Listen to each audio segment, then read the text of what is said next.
Hello everyone, good day to you all.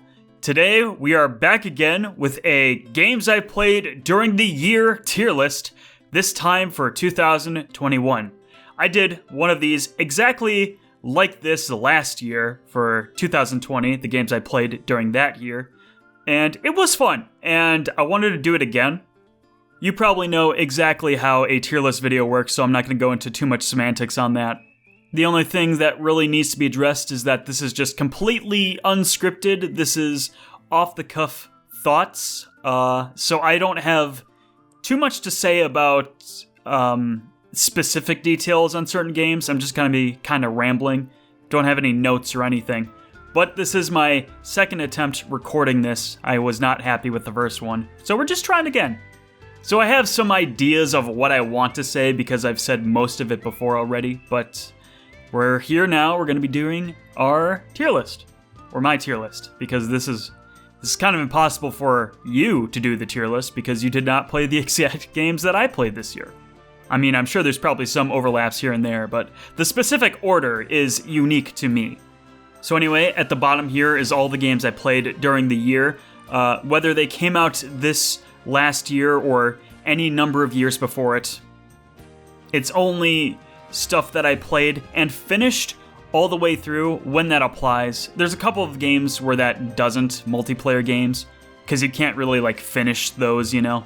But anyway, they're all down there in the relative order that I finished them. Like certain game series I paired together just like last year to make it a little easier to talk about and compare between. But other than that, I think we are all good to go. I think I said everything I need to say. So we're going to start with the very first game I managed to finish in the year. And take a guess. Take a wild guess at which game that was. I tricked you. I hid Resident Evil 4 from the audience. But I finished it first this year.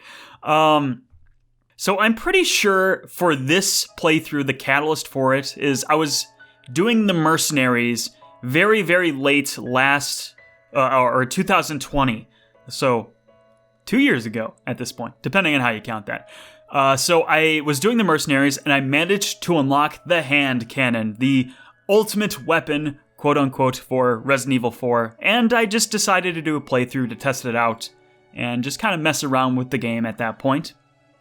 So it was completely casual, New Game Plus, just destroy the game playthrough, but I quite enjoy doing those kinds of runs.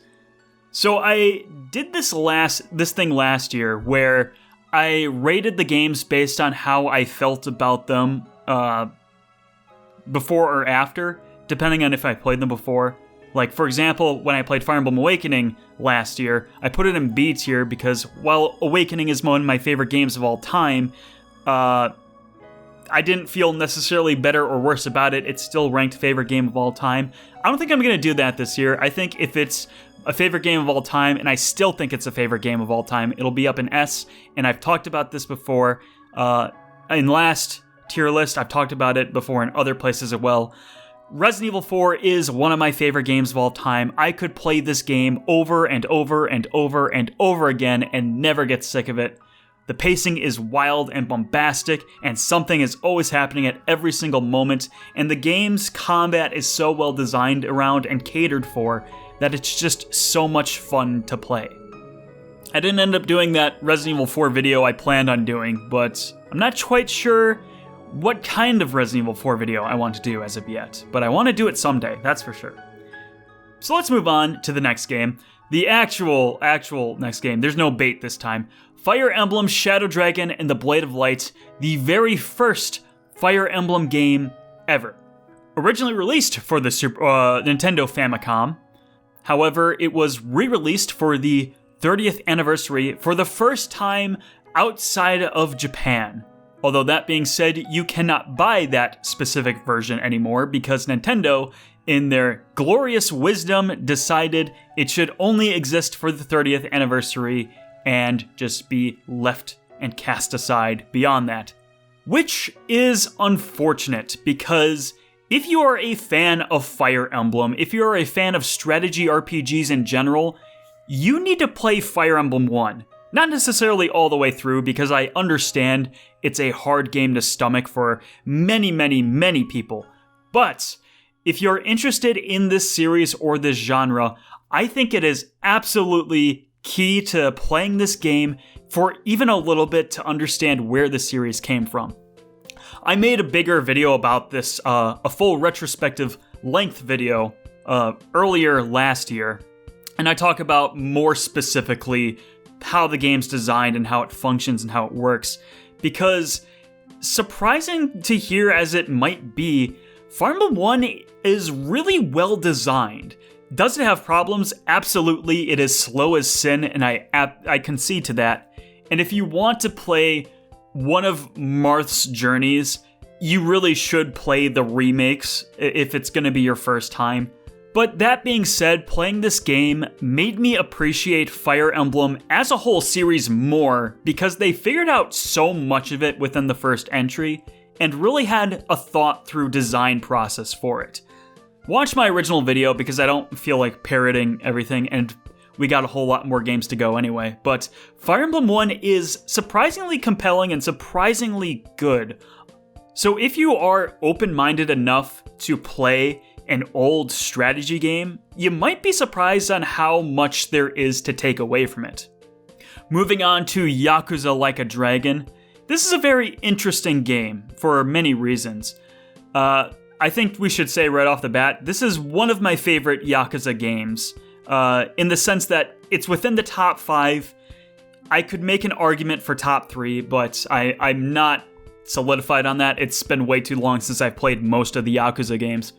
But it's interesting because of a total genre shift, where every other Yakuza game before it, I guess aside from Dead Souls, was a 3D beat-em-up, sort of like a 3D beat-em-up. That's all we need to really say about it. They're like 3D beat-em-up games.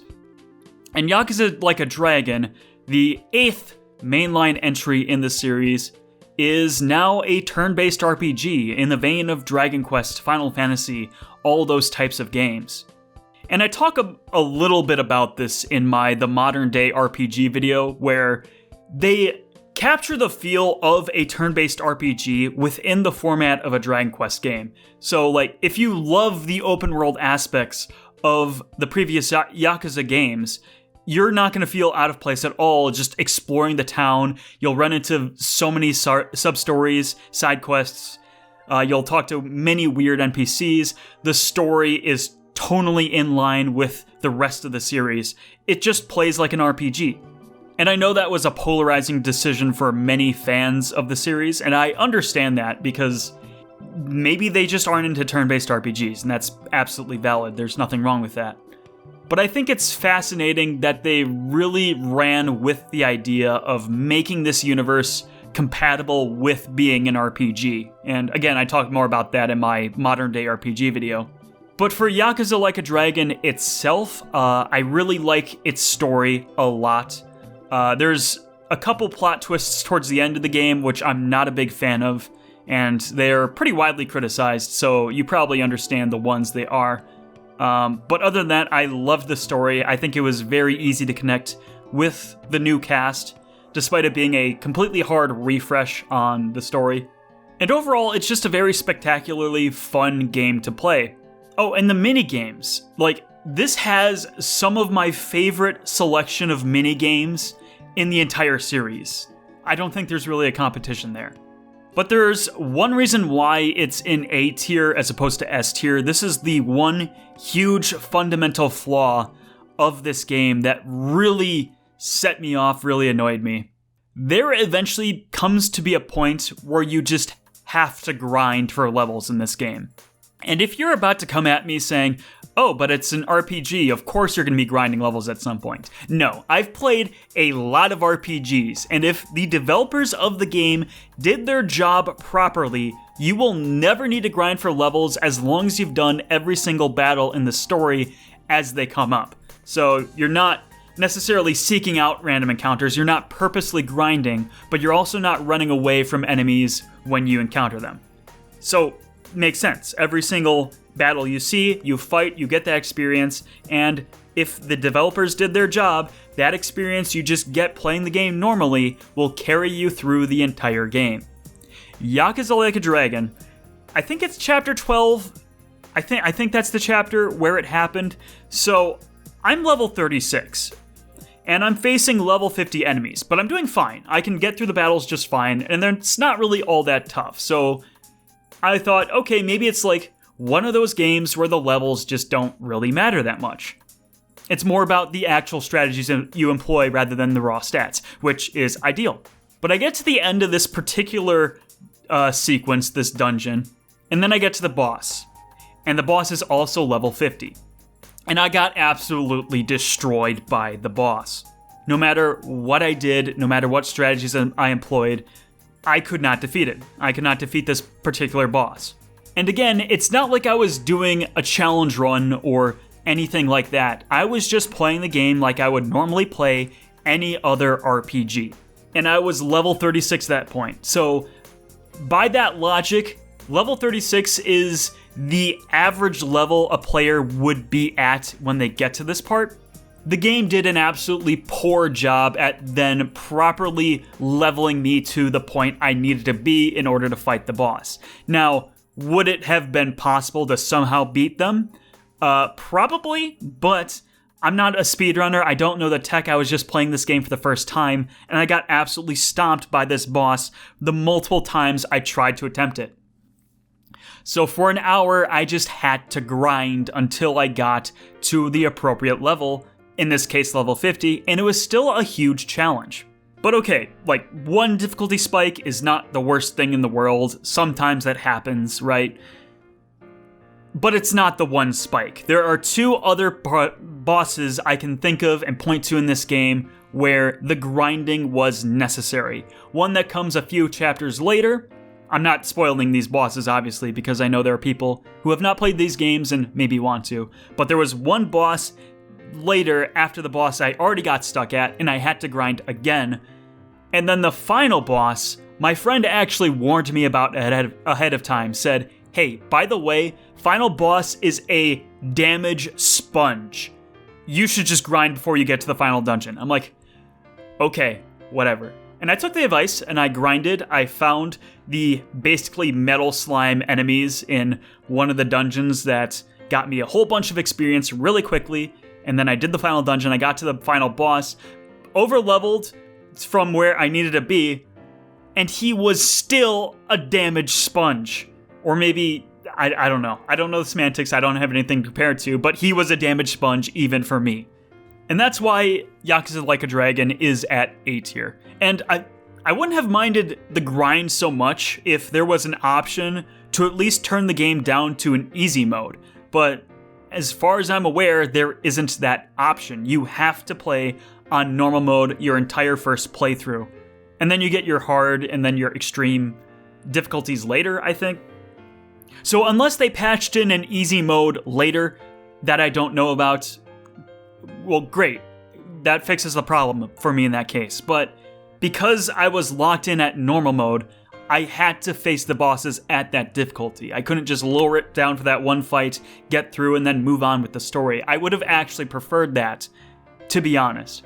But that's the reason it's at A tier, is because you have to grind. And again, you should not have to grind, even in an RPG where the genre is just kind of known for grinding.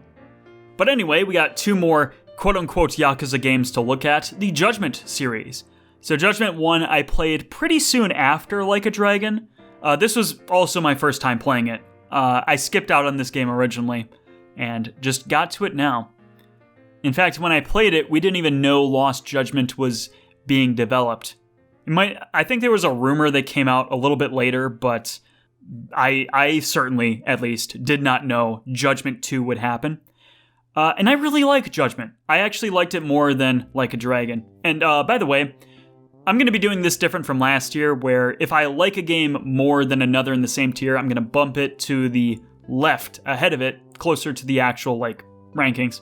That way, it's a little easier to keep track of, where I feel a game is in the tier list. Besides the point, just want to mention that real quick. I actually liked it more than Like a Dragon.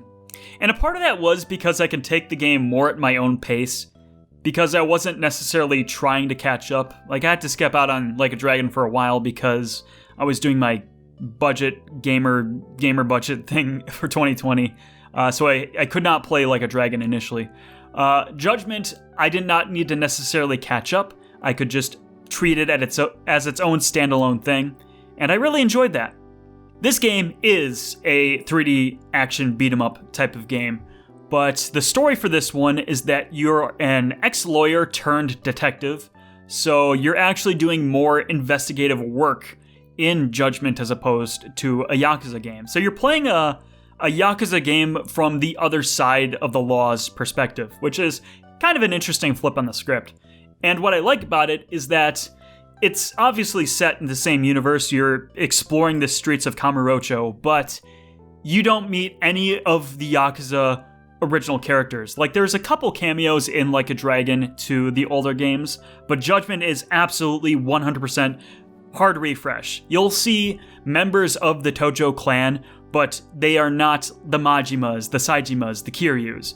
So it was really fun that Judgment was just its own whole new thing, and I hope it stays that way. I honestly hope that if more Judgment games come out, which that future is kind of up in the air at this point, but if more future Judgment games get made, I hope it's still separate. I also hope that, like, Yagami doesn't show up in Like a Dragon 2 or Yakuza 8 or whatever it's going to be called. I will say something about Judgment is that it's kind of more annoying to play than a typical Yakuza game, because the particular side missions that you do, like, you're doing like those Assassin's Creed style like follow sequences where you just follow a target, try not to be discovered. You'll actually have to like look around Phoenix Wright at an environment to try and find clues for an investigation. And also, because Yagami is not this ultra tough, like, grizzled Yakuza type, he's just a detective, certain attacks that are like really highly damaging will temporarily lower his maximum health, so you need to go see a doctor to get that patched up, and the doctor's expensive, so you're probably going to be broke a lot in this game. But I actually like all of that because it's thematic design.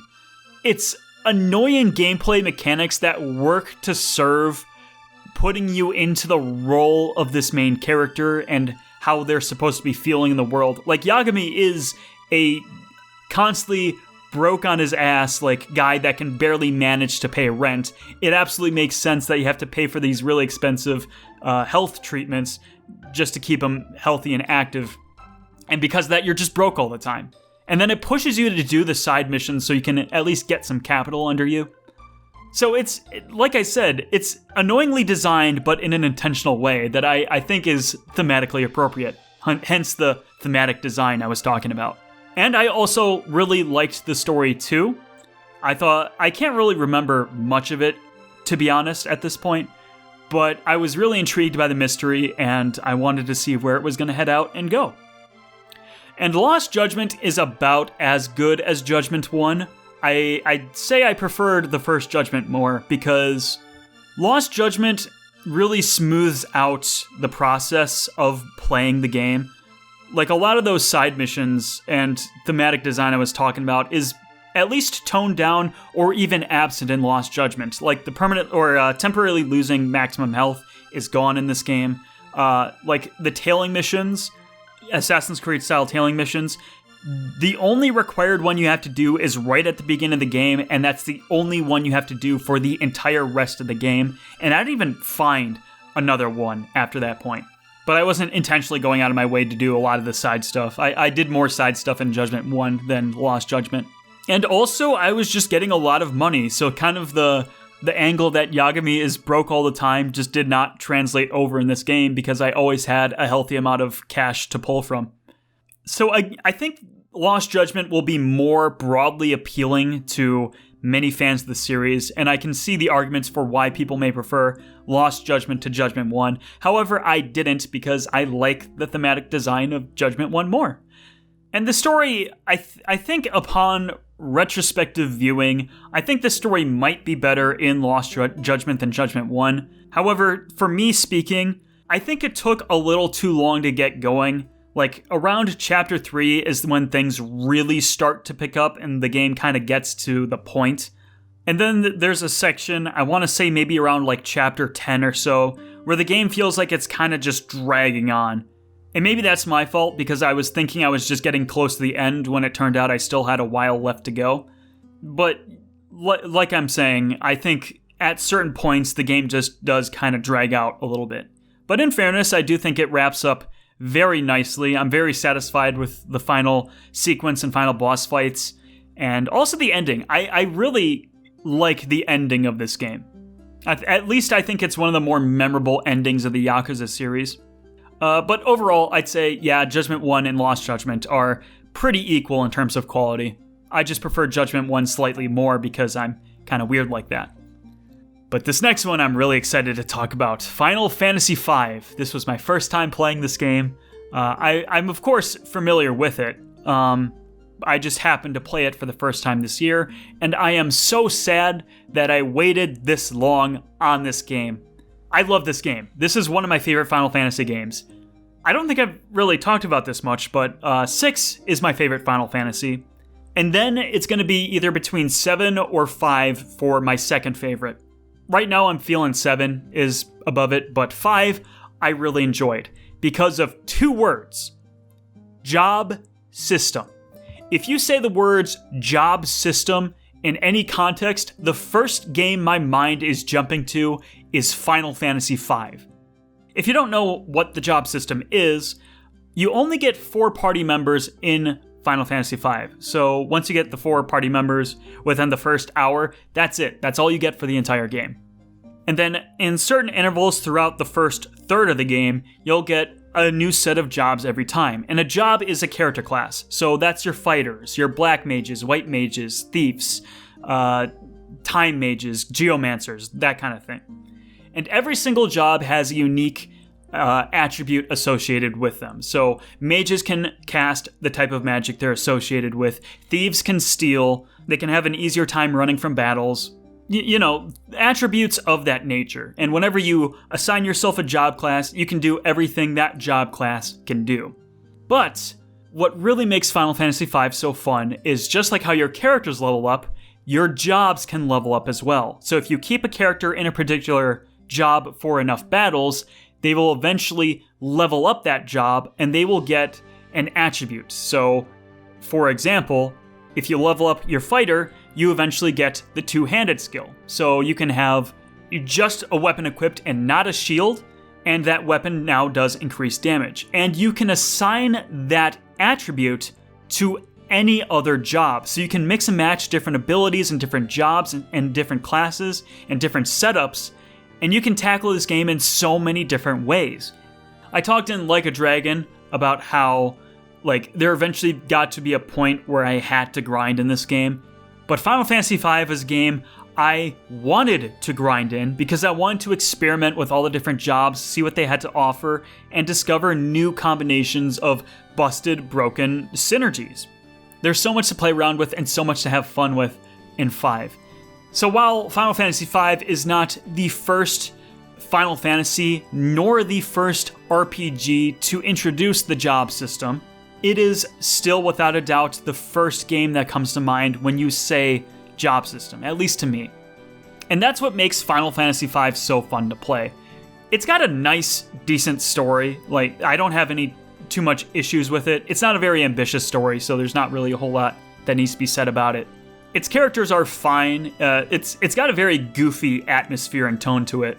I played the Super Famicom version, but I had it patched over with the Game Boy Advance script, so I still got an official translation in a way for this game, and it's got a lot of jokes and humor, and the characters just play off each other really well, but again, you're not really playing this game for the narrative. If you're playing Final Fantasy V for anything, you're playing it for the challenge, the gameplay, the job system, and there is a lot to uncover and unpack there, and that is why this game is so much fun for me to play.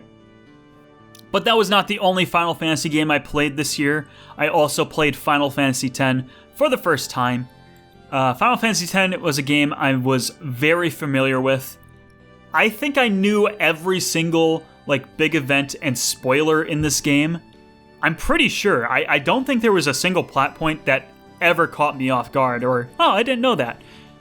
maybe a few, like, character things, but even then, like, I knew basically about everything there was to know before going into Final Fantasy V. But I wanted to play it for myself, and there eventually got to be a point where you just get that feeling sometimes where a certain game where you've never played it before is just creeping into your mind, and it's just taking up a little bit of real estate, and it just feels like the right time to play it. That's how I felt about Final Fantasy X, and that's why I ended up playing it. Because it just felt right. It felt like it was the time to do it. And it was a game I loved playing. I loved the story despite knowing most of the spoilers for it. It's not my favorite story of the series, but I think it's still really good. I enjoyed the characters. I think they all play off each other really well and have a nice synergy to them. And, of course, the combat, the battle system, the gameplay. This has, without a doubt, in my opinion at least, from what I played, the best battle system in any of the Final Fantasy games. Every character has a particular role or job class, if you want to put it that way, that they are. Like, Yuna's your white mage, Auron's your knight, Waka, not a literal archer, but mechanically like an archer, has high accuracy, can hit flying foes pretty much all the time. Lulu, your black mage, who can hit on elemental weaknesses. Riku, your thief, so on and so forth. So they all have these individual places where each of these characters can excel in combating a certain enemy type. And the best part is, you always have the freedom to just switch out party members as you please. So you go into a random battle and, oh, look, there's a whole bunch of robots. Well, let's swap in whoever I'm controlling right now, get Riku in here so she can steal apart from those robots and just immediately demolish them. So the battle systems are just really fun to play in that aspect, but also we have to talk about the sphere grid. And I love the sphere grid. So instead of characters normally like gaining experience and leveling up and they get attributes and stats upon those level ups, characters will progress down this huge puzzle board where you can slot in spheres as you gain sphere levels. And what I like about it is if you want to pass by certain attributes because you want to challenge yourself, intentionally keeping yourself at a lower level, or you just don't want to spend a particular type of sphere because you want to save it for another character, you can absolutely do that. There's a lot of freedom with the system. Now, there's not a whole lot of reason you will want to intentionally pass up upgrades unless you're doing something like a challenge run, but it does still provide you that freedom, and I think it's important that games provide you the freedom where they can, rather than just doing something because it's the thing to do, you know? I hope that made sense. But anyway, you can, progress down, you can go off different branches, so you can have a little bit of deviations for what kind of build the character has within their own specific role, but get farther enough into the game, and you can also have characters go into different characters' branches of the sphere grid, and you can have them do those types of things those other characters do. So you can mix classes, you can mix roles, have a character be more efficient by virtue of them being able to do just more. Eventually you can get to a point where any character can do anything, which I am a sucker for, admittedly, although it takes a very, very, very long time to get to that point. However, I just love the freedom the sphere grid allows for. I think it's just really fascinating. Again, why Final Fantasy X is an A tier as opposed to being S tier if I'm claiming to enjoy it as much as I do, and that is because, similar to Like a Dragon, there's a particular boss fight where you just have to grind for it. It's a boss fight on Mount Gagazet. If you've played the game, I'm sure you know exactly which boss fight I'm talking about. It's the snowy mountain, Kimari Mountain. I think it's Gagazet, I might be wrong. That particular boss fight just destroyed me so many times, and I was sick of having to just watch the cutscene every single time. And eventually I just said, screw it, I need to grind for this. Again, could I have beaten that boss fight where I was at if I just knew more? Probably, but again, I'm playing this game for the first time, I'm not a speedrunner, I don't know the tech. I'm just playing it how I would play any other RPG. I'm trying, I give it multiple attempts before I grind, but I still felt I needed to grind nonetheless. And after that boss fight, and for the whole events of the story after, I feel like the game just kind of drags down in pacing. It's not like you're all that far away from the ending of the game, but it feels like it takes a long time to actually reach credits at that point. That's how I at least felt. Final boss I also had trouble with. I had to grind for that as well, but whatever. But yeah, really enjoyable game, but still A tier because of that. This next one is going to be pretty fun to talk about. So if you were to have come up to me earlier in my life, let's say at the beginning of 2020, just for argument's sake. If you were to come up to me at the beginning of 2020 and you were to say, Christopher, you will one day 100% complete a Dynasty Warriors video game, I would have told you that is ridiculous. Those games are like hundreds of hours long. What are you even talking about? There's no way I'd ever do that. But if you were then to tell me that the particular game I would 100% would be a sequel to Hyrule Warriors taking place during the Age of Calamity and Breath of the Wild, making it a Breath of the Wild prequel, I would then say, you're ridiculous. That still sounds like it'd be an absolutely awful, grindy time, but yeah, that kind of makes sense. So yeah, I 100% completed Hyrule Warriors.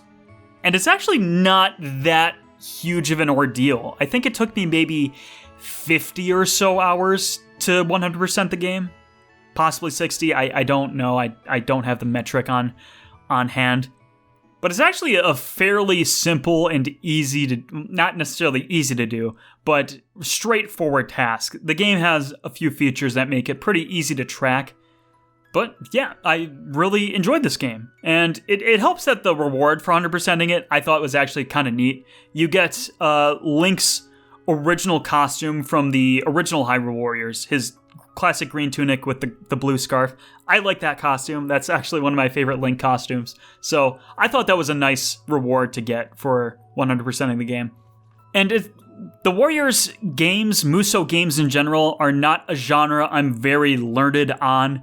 I've only played the Nintendo spin-offs, so the two Hyrule Warriors games and Fire Emblem Warriors. And yeah, I'd say that Age of Calamity is my favorite of those particular games. It's not necessarily a game I'd easily recommend to someone. If you know the kind of game it is, then you know what you're getting into, hopefully. It's just gamer junk food. You just play these games because you want to have the power fantasy of just mauling down thousands of dudes. But I quite enjoyed it. Again, is this an easy recommendation? No, it is not. And if you're worried, if you're thinking, oh, I might have to play this game because I need to know the lore in case they talk about it in Breath of the Wild 2, you don't need to worry at all, to be honest. Without saying anything, this is not required reading. If you think you're going to get juicy lore by playing this game, you're not really going to get that, sorry to say. But if you're open-minded and willing and want to play this game, again, it took me 50 hours to 100% complete. It's only like a 10-hour-ish game, so if it at all sounds appealing to you, give it a shot. And hey, maybe try to go for that 100% completion, because you actually do get some pretty cool rewards. There's some actually fairly neat secret characters behind like the 80 and 90% completion marks. Next up, we get to talk about Bowser's Fury. For this reason alone, I bought my very first Wii U to Switch port since Breath of the Wild and Mario Kart 8 way back in 2017 when the Switch originally launched. So, Bowser's Fury, I bought it I bought the Mario 3D World port because of Bowser's Fury alone. I did not initially, but people whose opinion I respect and trust said that this was one of the best and also just the most refreshing 3D Mario experience out there. And I was already intrigued by the trailers that were shown off, so I'm like, oh, okay, so I'll pick it up and get it. And unfortunately, I disagree with the sentiments. I did not really end up caring for this game. There's not necessarily some deep-seated particular reason that I can point to. I just didn't necessarily vibe with what it was going for. I think my problem with it is that it wants to feel like it's open-ended and has the freedom of like Odyssey or 64 or Sunshine and just give you a big wide play box to just move around in. However, it still controls like 3D World, so it's a very simple 2-button control game. And the power-ups help a little to expand your moveset, but it's a very simple control scheme that you can't really do a whole lot with. And beyond that, it doesn't really feel like I'm going to places in a world. It feels like I'm heading to designed levels and set pieces. So it didn't feel like I was really exploring a world in Bowser's Fury. It just felt like I was going to levels, but instead just walking to them instead of just going from a world map. Which I guess is fine in a way if you're into that. Absolutely, sure, fine, I understand that part. But then we also get to the Bowser of Bowser's Fury, which I thought was pretty neat for the first hour, but after that I just got really tired and fed up with. As you play the game, he progressively shows up more and more, and to me he just became an annoyance. I'm not sure if this is actually how it works or if I'm misremembering, but I'm pretty sure when you're down to the last 3 or so cat shines you need in order to finish the game, Bowser is just perpetually there for all of it.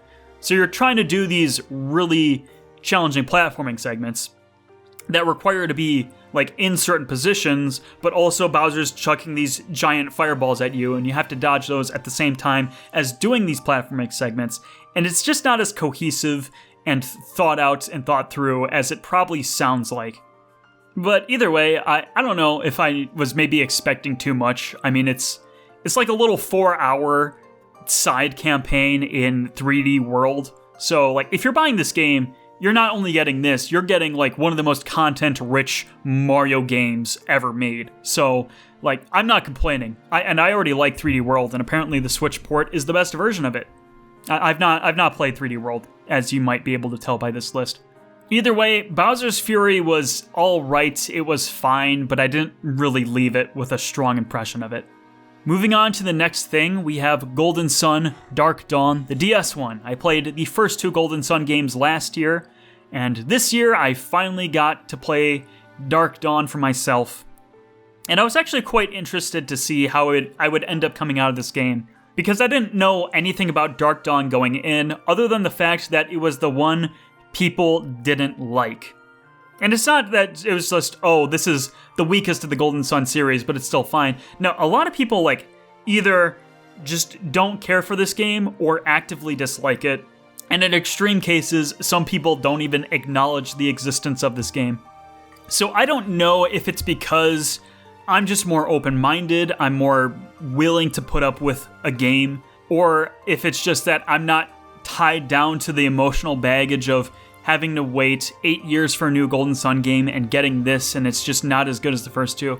I don't know what the reason is, but either way, I still enjoyed playing this game a lot.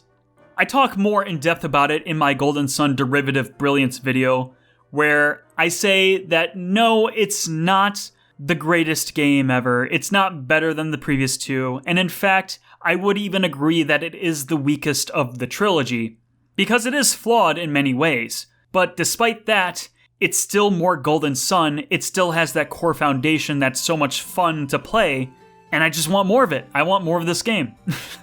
Well, maybe not this game specifically, I want more Golden Sun. So yeah, that's my verdict. I enjoyed this game a lot, and you can go to my Golden Sun videos to see more individually why I like these games.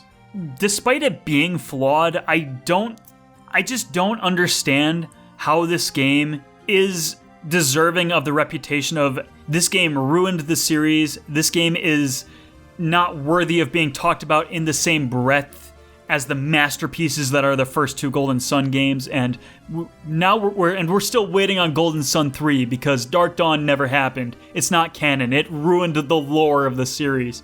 I mean, I've never been that way to begin with, but I just don't see how, first of all, that's even fair to this game, and second of all, where that even deserves to come from, to be honest. It's an enjoyable game, and it's worth playing. And I think, because Dark Dawn is obviously part 1 of a story, and unfortunately we never got its part 2. And I think if we got the Golden Sun 4 that follows up on the many, many loose ends that Dark Dawn leaves, I think it would be more viewed in a more favorable light. because people have this drama with Dark Dawn because it's like, oh, left on a cliffhanger and the cliffhanger's never being resolved. Although Camelot is being very weird about if they actually have interest in making Golden Sun 4, and I don't want to talk about it. I've talked about it before. But the evidence has gotten weirder since my Golden Sun 4 video, man. I don't know what's going on. Anyway, yeah, Dark Dawn is fine. It's fun. I enjoyed it. But it wasn't the only Golden Sun game I played this year. I went back to replay the first Golden Sun. For the 20th anniversary, I made an event out of it. I live streamed the entire game from start to finish, all in one sitting. It took me 10 hours, but we actually did it. Or I did it. You might have been there for some of it. Who knows? So last year, I left Golden Sun in the A tier because, and this is literally the only reason Golden Sun 1 was an A tier last year, is because it ended on a cliffhanger ending. That was literally the only reason. So because it did not feel like a complete experience on its own, it was in A tier. That being said, I don't have that drama anymore. I knew when the ending was coming. I didn't need to be surprised by it. So I can leave that behind. And I appreciate Golden Sun now more than ever. So because I did this special event for streaming the game all in one sitting, I wasn't necessarily speed running the game because it took me 10 hours. That's like 7 hours off the world record. We'd have a long way to go if I wanted to actually practice. That being said, because I was playing this game at a faster pace, I did not have the luxury to do things like explore and find all the Jinn and grind for levels and get new equipment. I didn't have the time to do that because we needed to get through the game. So that meant I had to play below the average level curve. I had to play the game at a disadvantage and had to more accurately strategize and work with what I had. So I would say that this particular playthrough of Golden Sun was actually even more challenging than my initial playthrough last year. And the battle system holds up so well. Like, despite being below the average line, the battles were challenging, but in a way that was still fair. I had to restart a bunch of the fights for sure. Particular boss battles really kicked my butt, but I always had the tools necessary to overcome them. The random encounters certainly pushed me. It made me have to fight and plan and strategize even for regular battles. And that's the sign of a great game. I did not have to grind at all getting to the end of the game, like some other RPGs you might see there. I always had what I needed to overcome the challenge. And it was a challenge, and it was a fun challenge. Golden Sun has debatably my favorite battle system of any RPG you'll ever find out there. And if you know what you're doing, it's not so bad, but it's still so much fun to play around with, and it continually feeds into itself. And just play Golden Sun. I promise this game is awesome. All these 3 games are awesome. Play them all. I promise. I promise they're worth your time. In fact, you know what? I don't know if it's necessarily my game of the year because I didn't necessarily play it for the first time this year, but this is one of my favorite games ever made. This and The Lost Age together, but even just one, I enjoy playing this game so much. Next up is Monster Hunter Rise. If you've played one Monster Hunter, you've played them all, you know exactly what you're getting into.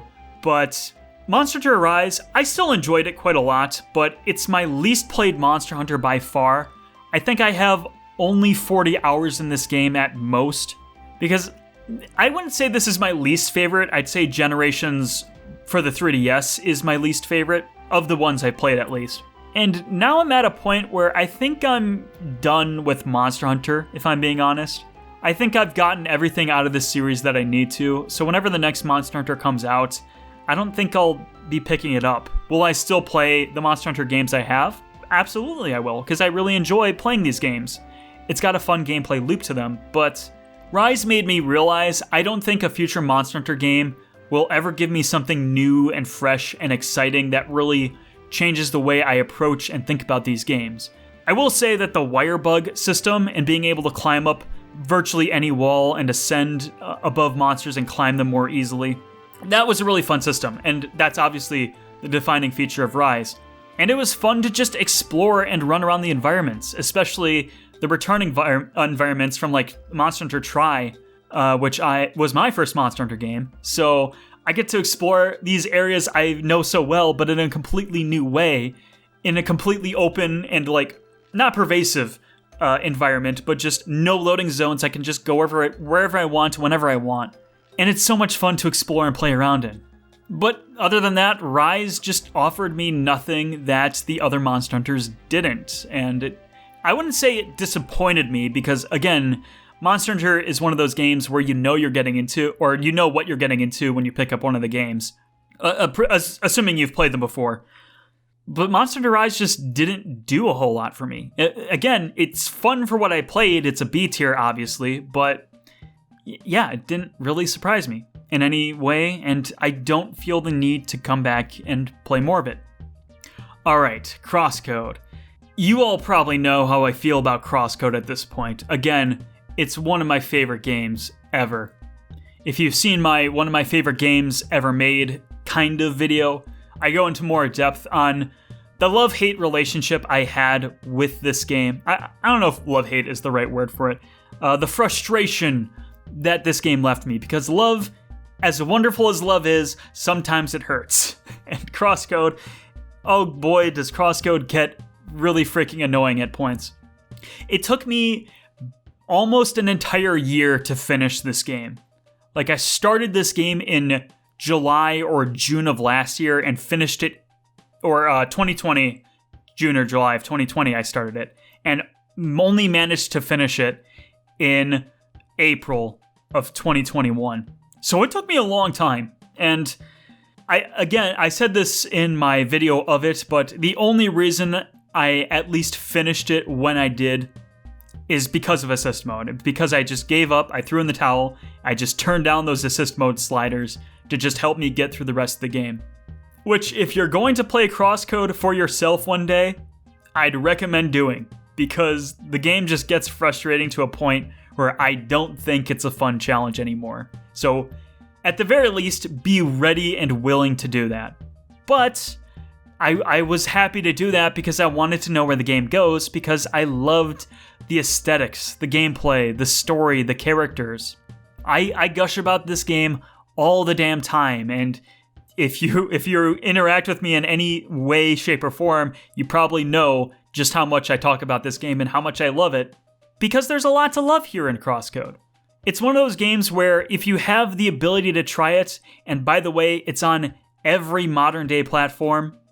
I guess I don't know if it's necessarily on PS5 and Series X, but I'm pretty sure you could at least get the last gen version installed on your console. I'm not sure how that works. I don't own any of the new gen consoles. Either way, you probably have something you could play CrossCode on. Just try it out. First couple of chapters, just try them out. You might be surprised just how much effort and polish went into the game, and that's why I love it so much, is because the people who made it really and clearly cared about what they made.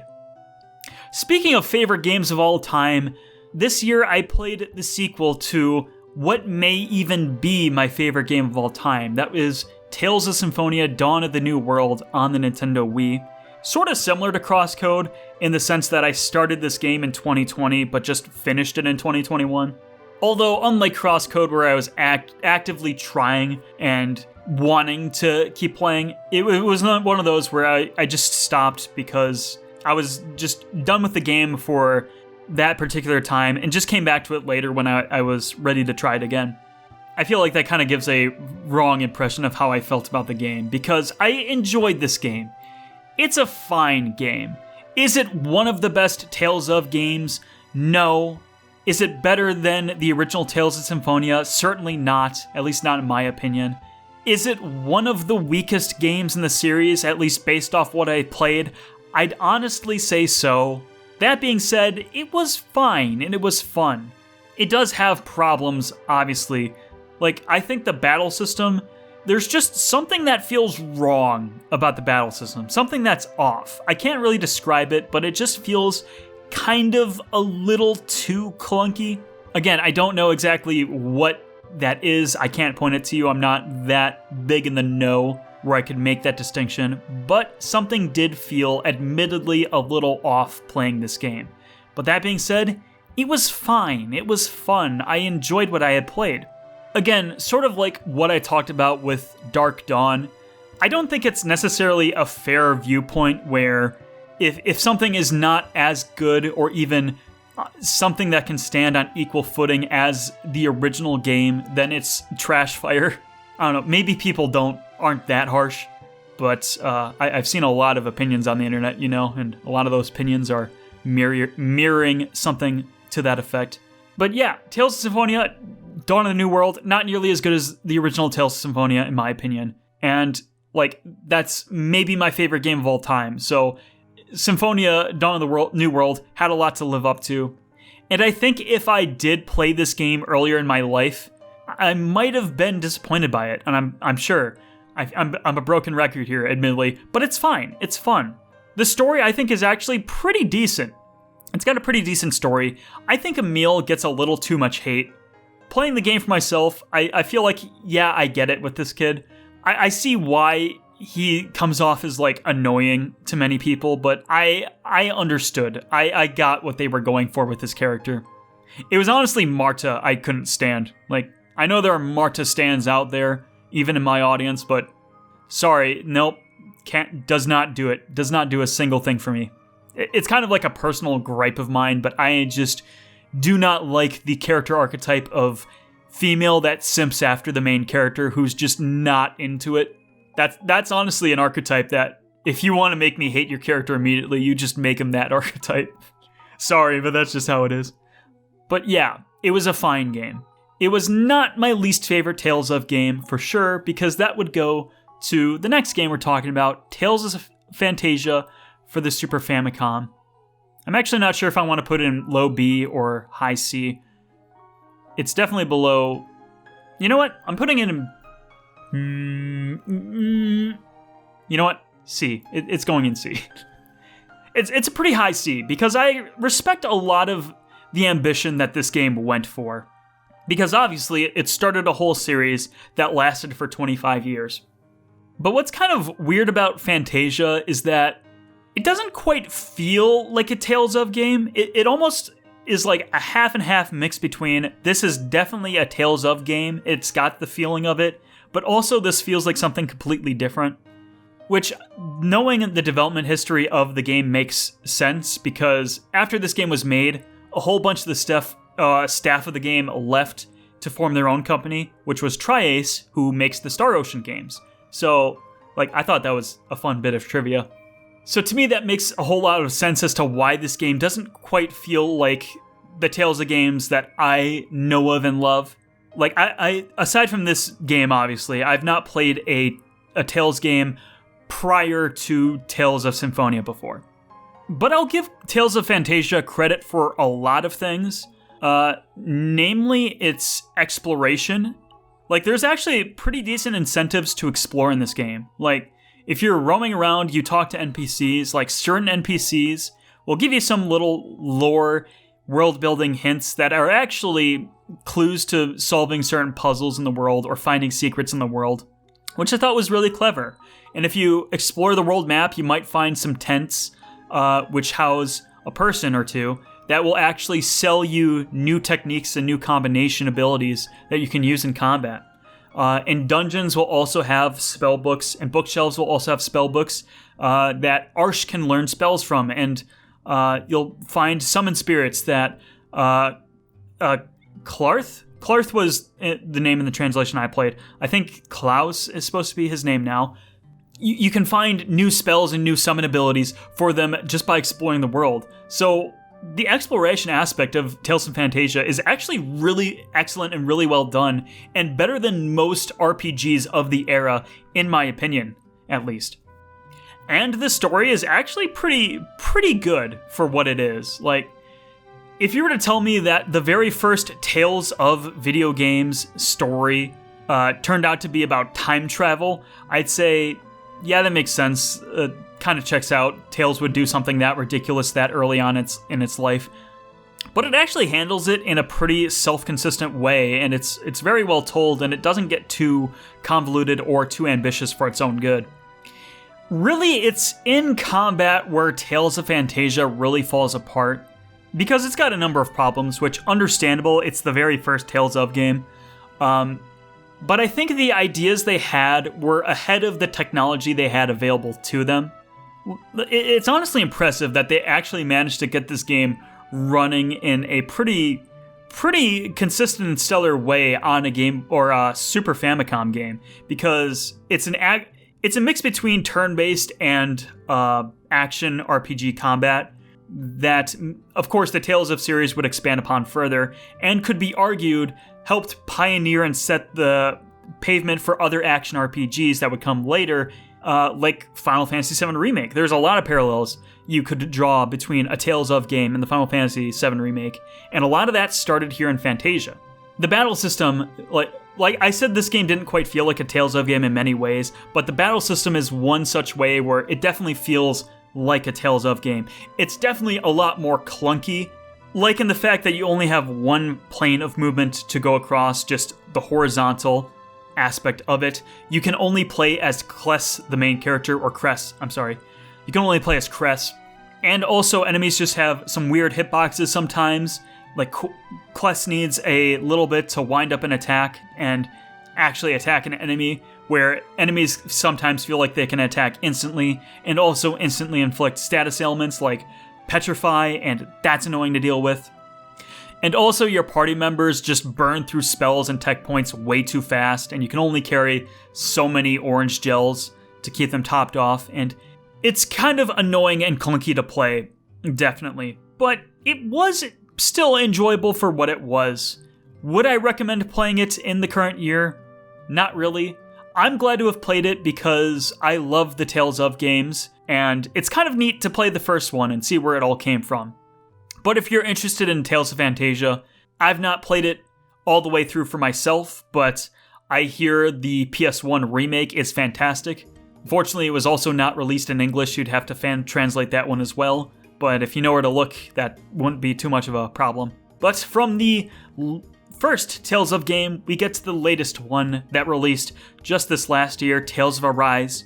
And if you saw my Game of the Year video that I published a little earlier, you would know that I put Tales of Arise as my personal Game of the Year, because despite its problems, and it does have a lot of problems, like for example, the story just absolutely craps its pants by the second half, and the pacing just plummets into a downhill spiral. I don't know if this is true mathematically, but I think there is a section of the game you get to, and it's literally just 2 hours of characters talking. You can obviously take breaks in between that time, but I haven't timed it for myself, so I might be wrong here, but I'm pretty sure it's literally, there's a 2 hour block of the game where it is characters are just talking about the story. And it's not really evolving the story, it's not really exploring themes in an interesting way or developing the characters really. It's just them meandering over the most immediate premise of the plot, and it just gets really annoying and tiring. And that was one particular section. There's many sections where in the second half the story just drags on because there's so many cutscenes and also so many skits. This game has way too many damn skits. And that is a problem, I'll admit, but it was still a really fun game regardless. It's not enough for me to put it above A tier, but it's a very solid and fun action RPG that I think is worth playing. I wouldn't say it's the best of the Tales of series, and I said in the Game of the Year video too, but I think in some ways I'm giving this game a little too much credit. But its battle system is absolutely fun and solid, and if you're going to play this game for the battle system, you'll have a great time with that, I'm sure. There's a lot of post-game and secret stuff and side quests and extra stuff to do that really extend the adventure, and it's not necessarily the most thought through or deep side content out there, I admit that. But it was more of an excuse to play more of the game, and I think the game is fun to play. So for that reason, I enjoyed playing this game. Alright, now we have a lot to talk about. I've played every game in the Metroid series this year, mainline at least, excluding Prime 1 because I played it last year and I just didn't want to play it again this year. But we have a lot to be talking about right now. And I got some criticism last time that I spent way too long in the Mega Man series. And which I understand. There was a lot to talk about with Mega Man as well. So I'm going to try and speed this along as best I can. Try not to meander too much on one particular game.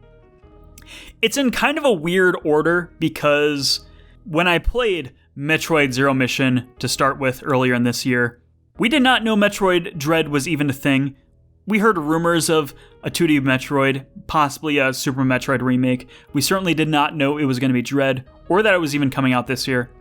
I just played Zero Mission because I felt like playing Zero Mission. And I enjoyed Prime last year, if you saw that, but this was the Metroid game where I finally got it. I said to myself, made a promise to myself, I feel like playing Metroid Zero Mission right now. We're going to play through the entire game all in one sitting. I'm just going to force myself to finish this game. And obviously something awoke in me, because then it prompted me to have this interest to try every single game after it. Like I said, it's kind of in a weird order, because I was in the middle of playing Super Metroid when Dread was announced.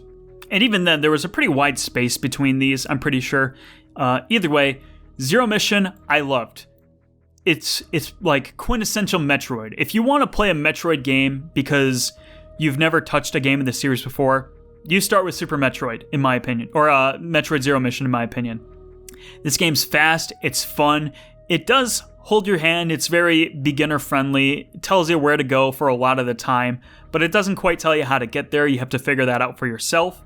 You get upgrades pretty quickly and pretty often in this game, so it always feels like you're getting something new. And again, you're not really getting lost because the game really helps you in where to go, at least for the beginning stages of the game. And it's relatively short too. I think it took me like 5 hours of real time to finish the game, because the timer at the end of the Metroid games is a bit skewed. It only counts like active time you're playing the game, so it doesn't count like door transitions or when you get an item or when you're paused, I'm pretty sure. Either way, it's a relatively short game. It's feasible to do in one sitting as long as you dedicate your time to it. In fact, most of the 2D Metroids, I'm under the impression that is the case, at least. Certainly Zero Mission and Fusion. Possibly Super if you dedicate to it. I did Dread in one sitting too, but that's besides the point, and it also took like 10 hours. Either way, I loved playing Zero Mission. If you're going to get into Metroid, I'd say Zero Mission is the one to start with. Metroid Fusion is very interesting because it's not like any other Metroid game, aside from one, and we'll get to that. It's completely the antithesis of like everything Metroid was known to be. It's linear. I don't want to say mission-based because that's not really quite the word for it, but this game has a progression path in mind for you. It's incredibly difficult, if not impossible, to sequence break it. You have to play by the game's rules. And I think that works for this particular entry. It didn't quite do it enough for me. I was definitely annoyed by what its vision was, but I like that. I think it's a sign of a strong, healthy video game series that it has these weird oddball entries that are just completely different from the norm. Because there's a lot of people out there that will say that Fusion is their favorite Metroid, and that is completely valid and understandable, especially because it's so different from other Metroid games. It didn't always do it for me, because this game is pretty difficult, actually. I think, prior to the Mercury Steam games, this was the most difficult Metroid. But also because the difficulty can be a little too steep and a little too unfair.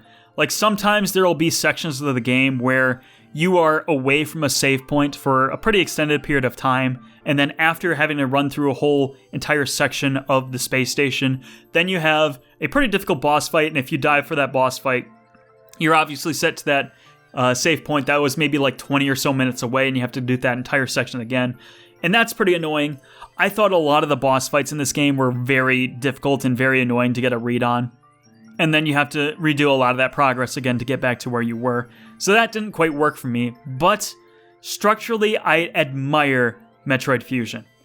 Super Metroid is heralded as one of the greatest video games ever made. If you are at all interested in the Metroidvania genre and you've not played Super Metroid, you need to fix that right away because it is a fantastic game. Yeah, you know what? Yeah, sure. There's a lot of freedom with how you can approach it. Like, knowing how to wall jump opens up so many possibilities for you. When you get access to the speed booster and shine sparking, like that also opens up so many pathways that you can take as well. It's not quite necessarily like super open, but if you know what you're doing, you can sequence break this game in some pretty cool ways, and it saves you on a whole bunch of time. I think this is an incredible game, and this is quintessential. This is, even if you're not a Metroid fan, this is one of those games where you should play just because it's so historically significant. The only reason it's not my favorite Metroid game is because of the controls. Samus controls like a cow in space. Her movement and jumping physics just feel completely unnatural. I think Zero Mission and Fusion ironed out a lot of that to make her feel much better to play, but in Super Metroid, there's just something that feels absolutely off about it. And if it wasn't for that, if it felt like I was just playing this game like second nature, it might undeniably be my favorite Metroid game, like so many others say it is. And I respect those who say it is, obviously. I just felt like the controls were a little too much of a hindrance for me to properly enjoy it. Samus Returns is a game that a lot of people like to poo-poo on for many different reasons. From my understanding, I feel like people just poo-poo on this game because they don't like it as much as AM2R, which, fair, I guess. You can have your opinion in that way, but I still think it's an enjoyable game. I prefer it to Fusion, honestly. Not quite A tier enjoyment, but I enjoyed this game quite a lot. It's not quite as linear as Fusion, although there is, again, a sort of set progression in mind. You have to clear out areas before you can go to other areas, and there's really no reason to go back to previous areas unless you're backtracking. So there's not really incentive to go back, but I still think it's a pretty fun game. It's got some pretty good combat. It's very challenging. The boss fights, I think, are pretty fun. It is fairly repetitive, and I admit that. Like, you face a lot of the same Metroids over and over and over again. And yeah, that's fair. This game is fairly annoying to play through, and I understand that. But, again, I thought it was fun. I thought they really did a good job making Samus control really well. This game feels pretty natural to play. It also looks really good for a 3DS game as well. Metroid Prime 2 Echoes is definitely an interesting game to talk about, because if you find a fan of Prime 2, they really love Prime 2. Again, like I was talking about before with like Judgment and Fusion, the game is kind of annoyingly designed, but in an intentional way. They had a vision for making the game the way it was, and I respect that absolutely. It didn't quite work for me, to be honest. Still enough to be B tier, but there's a number of things I can point to in this game where I don't think it was well designed. Like, the particular instance that sticks out to me the most is that there's an entire section where you are underwater for an entire hour, and this is before you get the gravity suit. So you're just underwater for this whole hour-long section, and you have to do puzzles, you have to do combat, you have to explore, you have to do all these things, you have to just get through this entire section. It takes an hour, and when you do it, you don't get a choice to go back to the save room at all. So you have to just keep pushing through, and then thankfully you'll get the gravity suit at this point, but then you have a boss fight, and the boss fight is rather difficult, and if you die during it, you have to go all the way back to that previous hour before you did all of that. And I had to do that section like 2 or 3 times. Eventually I figured that before you solve the last puzzle, you can go back to the save room, so that does save you a little bit of time, but even then, at minimum, you're looking at an hour or a half an hour of progress that you're potentially losing every time you fail at that boss fight after the gravity suit. And that is not very well thought through. In fact, there's a number of bosses where there's developer testimony that they could not beat it without turning off debug mode, which I think is an absolutely awful way to design a boss fight. If the developers can't do it on their own, then how are they expecting other people to do it? And also, I got lost way more in Prime 2 than I did the other Metroid games, which I will admit was due to a particular reason. I actually decided before this game to turn off the hint system. I wanted to see if I was capable enough to solve and play through an entire 3D Metroid game all by myself without hints or guidance. And this was the absolute wrong game to do that on, because this game is confusing, it's obtuse, and you really have to remember a lot and progress in ways that don't quite structurally make sense. Sort of like a Zelda game, this game has like its main like hub area, and then there are sub areas you go into, and then you progress in there. And the first sub area, you don't have to leave at all to backtrack into the hub to get an upgrade and then go back in and then solve whatever you need solving there. It's all self-contained within that one area. You'll have to jump between the light and dark worlds, obviously, but it's all within that one area. But the second area, like, you'll get to a point where you have to go back to the hub to get a certain upgrade and then go back to the area you were just in, and then at a certain point you'll have to go back to the first sub area and do something there to get an upgrade to go back into the second sub area. It was very like confusing and structurally built in a way that doesn't quite make sense and wasn't consistent with what it set up in the first area. And again, I admit this was because I turned off the hint system, and I should not have done that, admittedly, for my first time playing this game. But again, I do think that it's not designed in the most structurally cohesive way that makes sense. I think you should just be self-contained to the entire sub-area, and then you can go out into the hub area and then find some secrets and upgrades there. Because you're going to backtrack to all those places anyway because of the key hunt that you have to do at the end game. But yeah, like I said, it didn't quite make the most sense to my brain, and I admit that some of that is my fault because I handicapped myself. But either way, I think this was the weakest game of the Prime trilogy, which then leads us into Prime 3, which I did not enjoy as much as Prime 1, but I thought was a very enjoyable game nonetheless. In fact, we'll bump it up above Hyrule Warriors. So the thing about Prime 3 is that it's not quite as exploration heavy as the other Prime games. This is more of a first-person shooter than the other Metroids. Certainly of the Prime trilogy as well. They put a lot more emphasis on the combat because this game is very natural to control. You point your Wii remote at the screen, just like any other first-person shooter on the Wii, but the controls are fluid and seamless, and this game is an absolute dream to control. So I welcomed the change to more of the action set pieces of the interesting boss fights because it was fun to play around with and shoot around and design fun combat encounters around. So that worked for this game, I felt. And again, like Fusion, it's nice to have these deviations in the formula where not every single game in the Metroid series is like Super Metroid, structurally at least. I think that leads to a more healthier and interesting series. And the next one is certainly going to be fun to talk about. Metroid Other M, without a doubt, the most hated game in the Metroid series. And I was really curious to see how I was going to land on this game. I was actually really looking forward to playing this game, despite its reputation, because it's that infamous and that widely hated. I don't think I've ever heard... Well, I mean, I've heard opinions that people like this game, but I don't think I've ever heard a long-form analysis of why someone likes this game. Everywhere I went, I heard, oh, this game's terrible, it's so bad, the story sucks, the gameplay sucks, the exploration is not there. So I heard a lot, and I thought there's just no possible way this game can be nearly as bad as people say.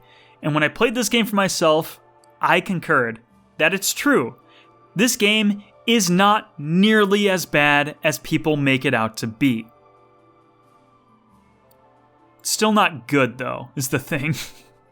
The story does suck. It absolutely sucks. The characterization of Samus and Adam have been well documented at this point. I don't think I can say anything more about it than has already been said. Anthony was a pretty delightful character, to be honest, but all of the other crewmates are just nothing. Like, half of them die before you even, like, get to hear more than, like, 3 lines of dialogue from them. The whole, like, imposter sub-bit, the deleter. What was that the name? The deleter? Either way, there's that whole sub-bit, and then it just stops before it goes anywhere. It's so unfortunate. You don't even get the moment of confrontation that would be so emotionally impactful for that. It just goes nowhere, and it's so funny. I honestly kind of forgot the whole deleter subplot was there until I went to see reviews of the game and whatnot, and see what other people thought of this game. And yeah, it's just a pretty flatly uninteresting game. Like, this game is Metroid Fusion, but worse in every possible way. Where Fusion's linearity felt like it was done with a purpose, the linearity in this game feels like it's just linear for linear's sake. It will purposely lock doors behind you for no real story purpose or reason. So if you're like checking your map and it's like, oh, I forgot an upgrade that was in that previous room because I see the flashing dot. Nope, you can't go back because you passed the save point, and once you pass the save point, all the doors previous from behind you lock up. And you cannot go back to that area until after you beat the game, which is bizarre. And by the way, I did get to the true ending of the game, which is not really all that hard to do. But I did get there. I beat the final boss and did the final escape sequence. But other than that, the game was just pretty miserable to play through. Like, the combat was the game's best selling point, and even then, it just doesn't feel all that good to play because it's limited by just being like a 4 or so button game? You play it holding the Wii Remote sideways, and they were very adamant about designing a game around that. And to their credit, I think they did the best possible job they could of designing a compelling action game using only a sideways Wii Remote as controller, and then sometimes you flip it up to vertical Wii Remote to like fire a missile or whatever. And like, I'll point this out because I'll give it this point of credit. Like, firing missiles is actually pretty cool in this game because missiles are obviously powerful, and you need to plant yourself down and aim it and find the opportunity to best use a missile. It's kind of taking a little bit of a risk for high damage, so I think that's actually a pretty neat concept. But other than that, the combat is very uninteresting. You can just get through everything as long as you perfect dodge everything, which is not hard to do and is incentivized because perfect dodging means you get an instant charge. You fire that off, you start charging up, you can perfect dodge again, you get another instant charge, and that's all you need to do, especially once you get the diffuser beam or whatever it's called. That's it. Like, the game is basically playing itself at that point. But I understand why it's hated, because this game is so lacking in the fundamental appeals of the series.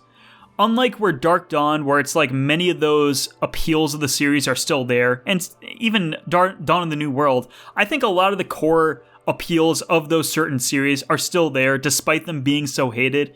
This is an instance where I understand why it's so hated.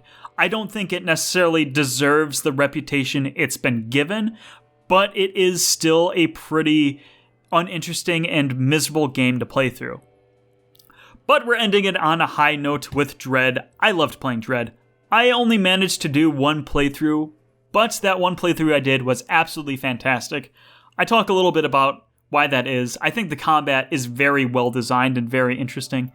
And the exploration. It was fun to explore in this game, and I think the game does a very good job at actually railroading you down an intended path, but also not making you feel like the game's being designed so that you're going down that path. I can't say if this is living up to the legendary mythos that surrounds this game, but if you're a Metroid fan, well, frankly, you've already played the game by this point, but if you're interested in this series, I would not start here. Again, start with Zero Mission. Play the other games first, because I think this game does a lot of neat things that you'll get more out of if you've played some of the other Metroid games first. At least the 2D titles. Play some of the 2D titles first. And that is it for the Metroid block. I hope that was satisfactory. I hope that didn't take too long or was too annoying. So we can move on to some other games this time. For example, Ty the Tasmanian Tiger. I played this game because I was planning to do a video about the GameCube for its 20th anniversary. It just didn't end up panning out, but I still ended up playing this game because this is a childhood classic of mine. I got this game for my birthday when I was like 7 or 8 years old. I can't remember exactly how old I was when I got it. But it was a game I had not heard of before, and even since, it's a game that I've only heard few people ever talk about. And that actually made me a little bit worried coming back to this game, because I wondered, well, maybe there must be a reason why this game isn't talked about often. Maybe it didn't age as well as I remembered, which would be unfortunate because this was one of my favorite games growing up, and I was worried that it wasn't going to live up to it, but I played it for myself again this year, and I can say, nah, this game's still legit, it holds up. Yeah, it's about Final Fantasy X, why not? So if you're a fan of the 3D collectathon platformer, games like Banjo-Kazooie, even like Mario 64 or Donkey Kong 64, if you're a fan of that particular kind of game, check this game out. It's actually really well done. It puts its own spin on it. It controls really well. It's fluid to play. The whole gimmick is around like boomerangs. It can throw boomerangs. You can get different types of boomerangs that have different effects. It's not the most deep game in the world, but for what it is, it's a really neat game. And yeah, it's a kid's game, and it's pretty easy. It's pretty simple to understand and get through. But for what it is, it's really well done, and I think it's worth playing. I think the Steam sale's ending, so you might not be able to see this by the time this video goes up. So it may no longer be on sale, but it's like $8 on sale right now. If the asking price of like $15, I think it's normally $15. If that asking price is a bit too much for you, just put it on your wish list. Keep it in mind for like the summer sale or something, because this is a pretty neat game. I'd recommend giving it a shot, a playthrough. At least go through like the first like few levels of it. It's a pretty neat game. Anyway, now we're at Shining Force. I've talked about this before in my Golden Sun videos, but Shining Force is my favorite Sega Genesis game. And if you know what kind of game it is, that's not surprising. It is a strategy role-playing game that plays very much like Fire Emblem. If you've played Fire Emblem, you'll feel very comfortable and cozy playing Shining Force. And I love playing this game a lot. I played a little bit before a few years ago because I just heard about it, and I heard, hey, this game's a lot like Fire Emblem, and I'm like, oh, cool, I'll check it out. And I checked it out, and it was pretty fascinating, but I played it for the full length of the game for the first time this year, and it's got a lot of neat ideas. It's a very chill, laid-back strategy role-playing game. In fact, if you've never played an SRPG before and you want a good recommendation to start with, frankly, I'd probably give you a Fire Emblem game to start with anyway, but if you want something that's a lot more laid-back, check out Shining Force. It plays, like I said, exactly like a Fire Emblem game, but it's a lot more mellow. Its story is pretty simple. There's not a whole lot going on with it, but it's good for what it is. It's got a whole wide cast of fun characters who you don't get a whole lot of personality out of, but are fun to use in battle. And also, this game doesn't feature permanent death, so at any point between battles, you can go to a church, you can pay up some money to revive all your characters, and that's awesome. You can just have them all back, and there's no pain, no gain.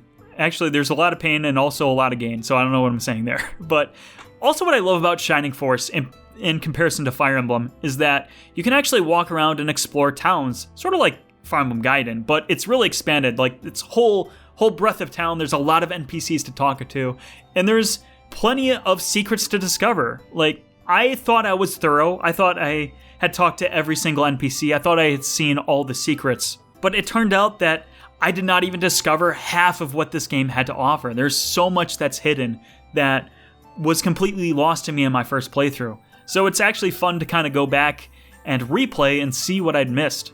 But if you're the kind of person who wants to get all that out of the first playthrough, definitely have a guide on hand, because there is a lot you'll miss. It won't ever soft lock you out of anything, for sure, but it's a pretty well and pretty competently designed SRPG.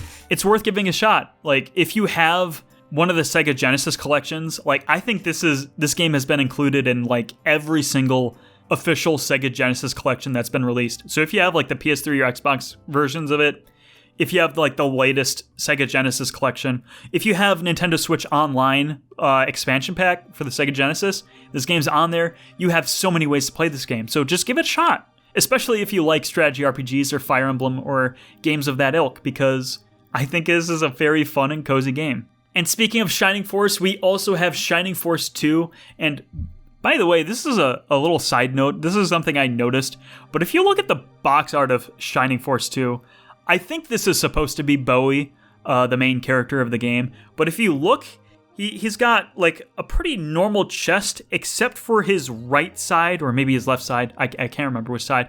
But he's got like a full grown ass boob. Like I don't know what's up with that. Just one of those weird box art quirks, but I thought that was very funny. Anyway, the actual game of Shining Force 2. This is one of those sequels where everything is better. The story is better. The gameplay is better. It's got many quality of life improvements to it. And it doesn't lose anything of the original in this new sequel. But that being said, despite being better in every way, something just feels kind of off about it, if that makes sense. I honestly prefer the first Shining Force to this game.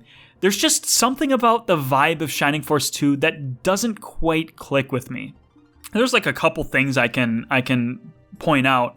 For example, I played this game on hard mode as opposed to the normal difficulty, and I did so because Shining Force is not necessarily all that difficult of a game series. Like I said, you can revive all of your party members. There's no permanent death, so there's not a whole lot of risk necessarily involved. So I thought, well, we'll play it on hard mode to give myself a little bit more of a challenge.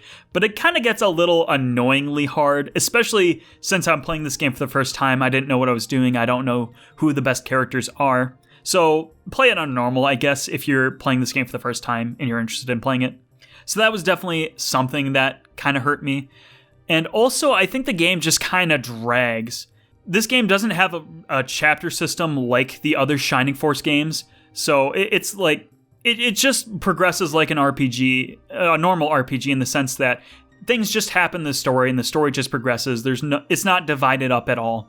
And it provides some advantages for this game. You can go back to previous towns and areas and find new secrets in those towns, and that's actually pretty neat. But other than that, like, something just kind of felt off because it wasn't divided up into chapters. I couldn't tell how far I was into the game, how much left I had to go. And once you get to like the final island, it's like, okay, this is obviously the final section of the game. But by that point, the game just dragged.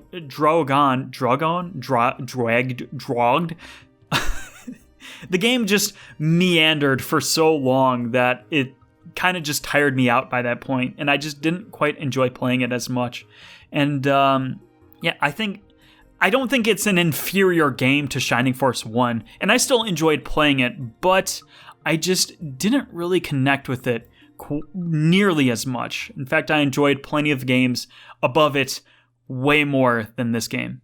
But speaking of old games, we're going even older. The Legend of Zelda, the NES game, the very first Zelda game. In a way, what can you say about Zelda 1 that hasn't already been said? But there is a lot to say. In a way, kind of like Tales of Phantasia, the first Legend of Zelda is almost unrecognizable from what the series would eventually become. You can point out and see a lot of the DNA that got started here, but so much of what the Zelda series would become known for, well, it was like completely established in A Link to the Past. Some of it was explored in Zelda 2, but Zelda 1 does so many ideas that just exist in Zelda 1. But despite that, this is one of the most important games ever made, and it's a bit clunky, it's a bit aged, and I won't deny that, but it is very compelling, and dare I say, it's still one of the best games of all time. That's a good place for it.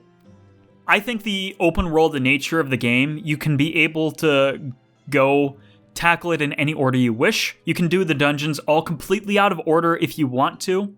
Or you can do them all in the order, or you can explore and find secrets. And there's so many secrets to discover. Like a third of every single screen in the game, or maybe it's 2/3, I'm not sure. There are a wide number of secrets. Almost every single screen of the game has a secret to discover. And if you have a notebook, if you're taking notes and you want to actually explore and delve into the world and find its secrets, you can. A lot of people will say this game is cryptic because there's a lot of secrets you just won't know. It's like, how are you supposed to know to bomb that specific wall or that specific bush? Which, to be fair, there is certainly a lot of that. But at least in my opinion, and this could be nostalgia talking, I've been playing this game since I was like 8 years old. Or at least have played this game since I was 8 years old. And I just know a lot of the secrets from osmosis, so that should be stated. But for just the stuff that's required to beat the game, if you just want to get through all the dungeons, there's not so much out there that is excuse me, I hiccup there. There's not so much out there that is completely out of the way, completely cryptic, that you can't solve it on your own. Like, I think the most egregious example, well, there's two, but I have defensing points for both. First is secrets where fairies don't live, where there's the fairy pond, and if you play the flute there, then you get to the Dungeon 7 entrance. That's a bit weird, because how are you supposed to know to play the flute when that's completely against what the flute normally does? So I'll concede that point. That's a bit cryptic, but you're given a hint that there is something there that you need to discover. And the second is the chapter, or the 8th dungeon, pretty sure it's the 8th dungeon, where you have to burn a particular bush to get there. But it's also the most conspicuous bush in the game. It's like, okay, if I burn this path down, or I burn this bush down, that will like naturally lead that path to the other side. But if you burn the bush down, you get a staircase, and hey, that's the 8th dungeon. So that's my defense against that, or for that. But it was also designed with the intention of, you're going to talk with your friends, you're going to discover secrets, and you'll compare notes, you'll share notes of, hey, I found this thing. What did you find? Oh, I found this thing. And both of you helped each other to beat the game. And if you want to think about it in this way, like, using a guide online is just the modern version of friends sharing secrets with each other.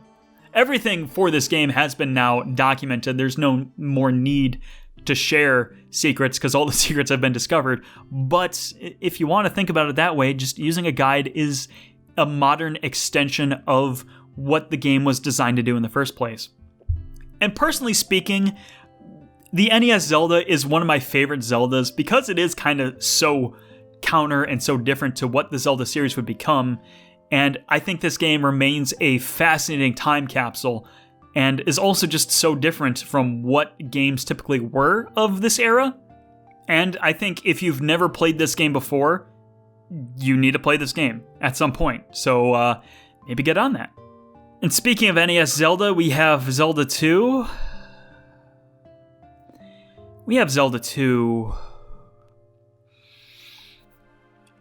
Let's just rip this band-aid off. I'm gonna have to explain this one. I should probably even explain that, because saying Zelda 2 is a C-tier game is not the most extreme hot take in the world. I'm sure many people would agree with me, but many people whose opinion I trust, who I would say that I am friends with, champion Zelda 2, unironically even. And to be fair, there is some things to like about Zelda 2. Zelda 2 is not a C-tier game because it's different from other Zelda games. It's a C-tier Zelda game because it's different, and also it kind of sucks. But to fairness, to its credit, it did start the series into the trends and the methodology, the design methodology that would be further explored in A Link to the Past. Like, it's not open world like the original Legend of Zelda is. You'll get a section of the overworld, you'll do the dungeon in that overworld, you'll get the item in that dungeon, you'll beat the boss, you'll restore the crystal to the palace or whatever it is you do in this game. You'll talk to the NPCs, you'll get hints of things you can do, little side quests, caves to explore. You'll clear out this entire section of the overworld, and then once you've done that, you'll have accrued some equipment and some spells that will allow you into the next section of the overworld, which similarly has a dungeon, has things to explore, things to find, things to see, side quests to do. And you'll get that stuff, and then that will lead you into the next section of the overworld, and that cycle repeats 8 more times.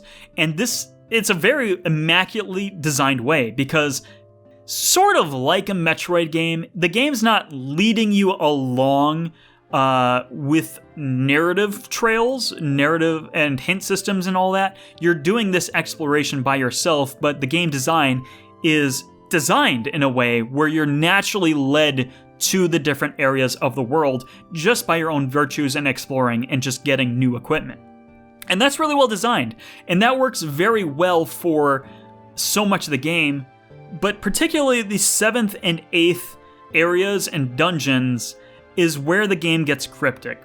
Unlike Zelda 1, where I have the opinion that the cryptic stuff is reserved for mostly the optional stuff and the required stuff is not that out there, Zelda 2, I personally feel, is maybe where the games get a little too cryptic and the game doesn't give you enough information to actually solve the mandatory stuff for particularly the 7th and 8th dungeons. Like, in order to find the 8th or the 7th dungeon, I think you have to play your flute in a very specific place, but in order to even get there, or to get that hint, you need to find the hidden village in the forest of Kasuto. I think New Kasuto, whatever it's called, you have to find a village in the forest. Oh, no problem.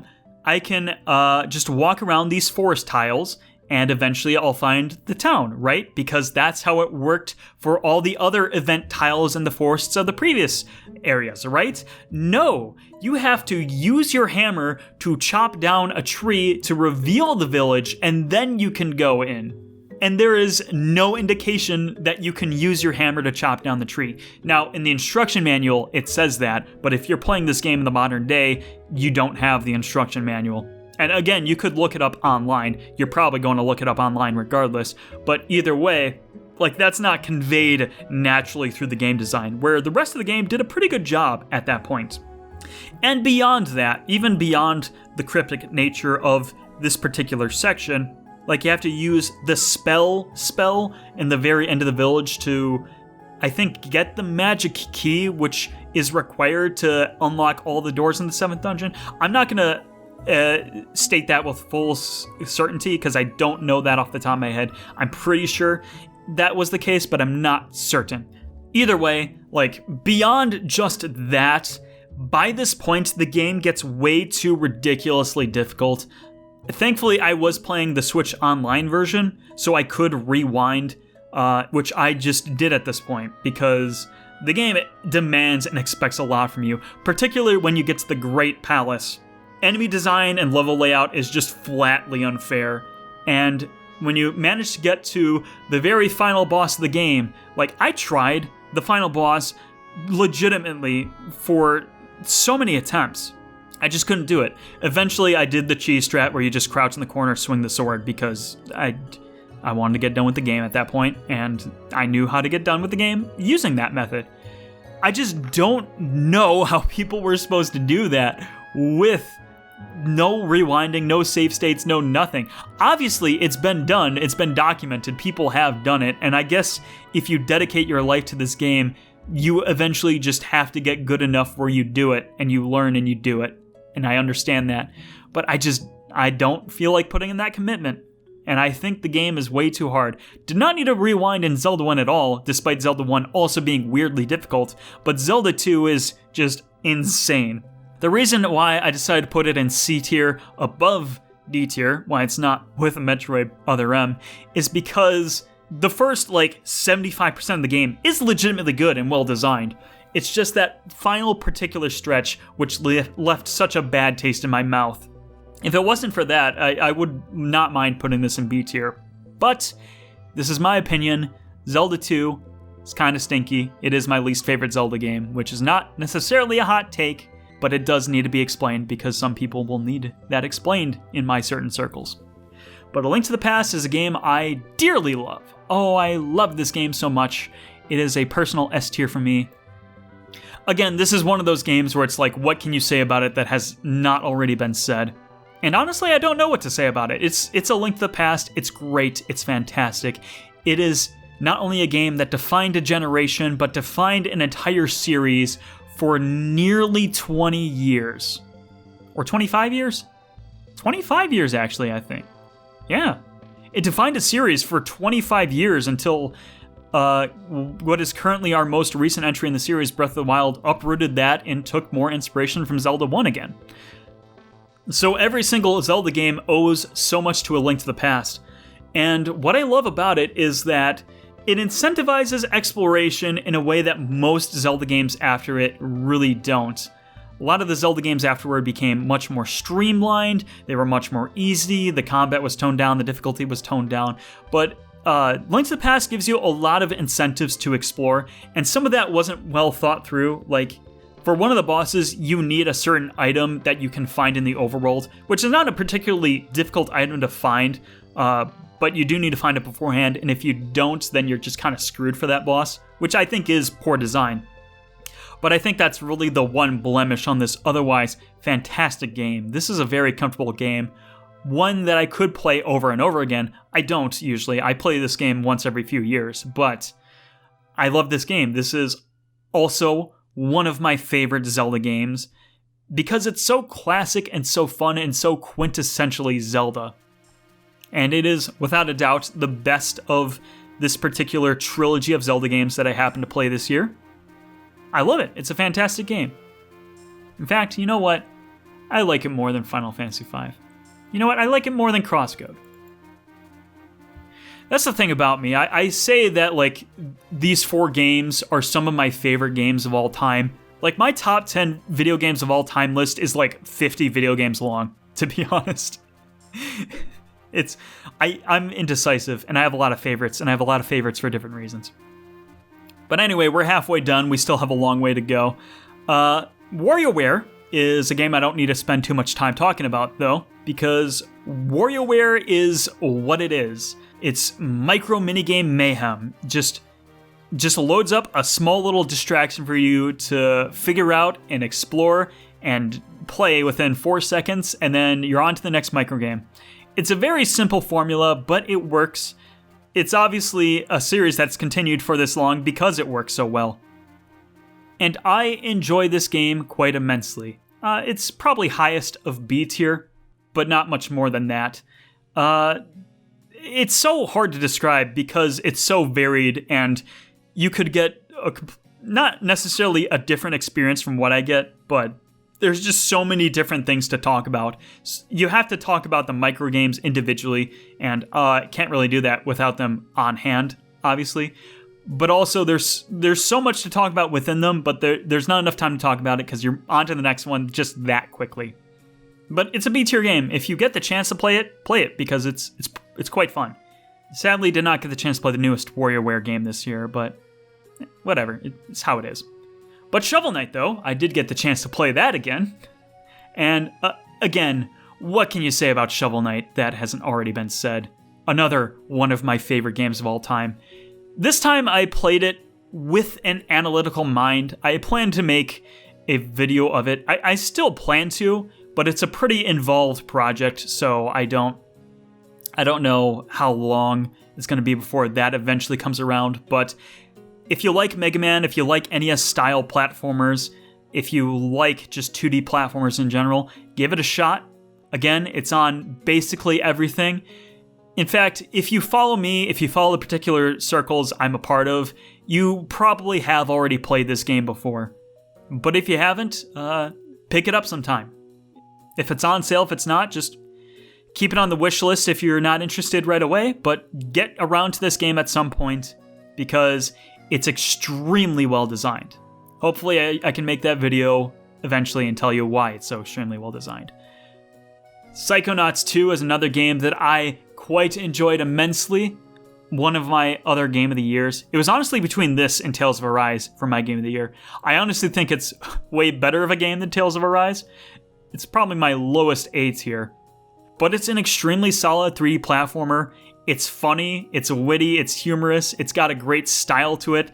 The worlds are fun. They really play around with the psychology of a person's mental state, but in a way that makes sense in a fun 3D platformer.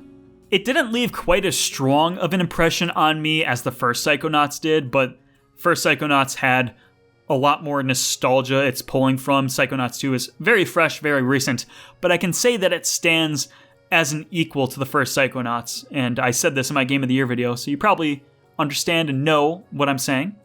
It's a game worth giving a shot. A lot of people say it's their Game of the Year, and I concur, I agree. Well, I guess I don't agree because I named Tales of Arise my Game of the Year, but I absolutely see and understand the point that it is. But another game that released this year, I got the chance to play, was 12 Minutes. And 12 minutes is interesting because I feel like a lot of people were very excited for this game, or at least like very curiously, optimistically looking forward to it. And then once it released, the narrative quickly turned around on this game. And it's like, okay, maybe this isn't so good. So I haven't played a lot of time loop games, so this isn't necessarily my opinion when I say this, but a lot of people, again, whose opinion I respect, say that there are definitely better time loop games out there, and I can certainly understand that point. I can certainly agree with that point from a bystander standpoint, I guess, is the best way to put that? I'm not sure. Either way, like, I get why this isn't necessarily the best time loop game. You know what? I enjoyed Zelda 2 more than 12 minutes, sure. But it's a pretty bleak game. Like, the puzzles that you have to do in order to get information to progress into the game, you have to do some pretty messed up stuff in order to get there. And you'll have to do it over and over again as well, which is unfortunate. And also, I think a lot of people turned around on this game because of the ending of the game, which I'm not going to spoil because I'm just not going to do that. Maybe you're interested in playing this game for yourself, and I respect that. I won't spoil it for you. But it is a rather disturbing ending, and for a lot of people, it ruined the entire game for them. Personally, for me, it didn't. I think it was a little weird, a little maybe not a good look, but it wasn't enough to ruin the ending for me because I think it's a fun and satisfying game to pick apart and solve because I guess it's just the nature of a time loop game to just figure that out and make your way through and be logical and deductive and figure things out.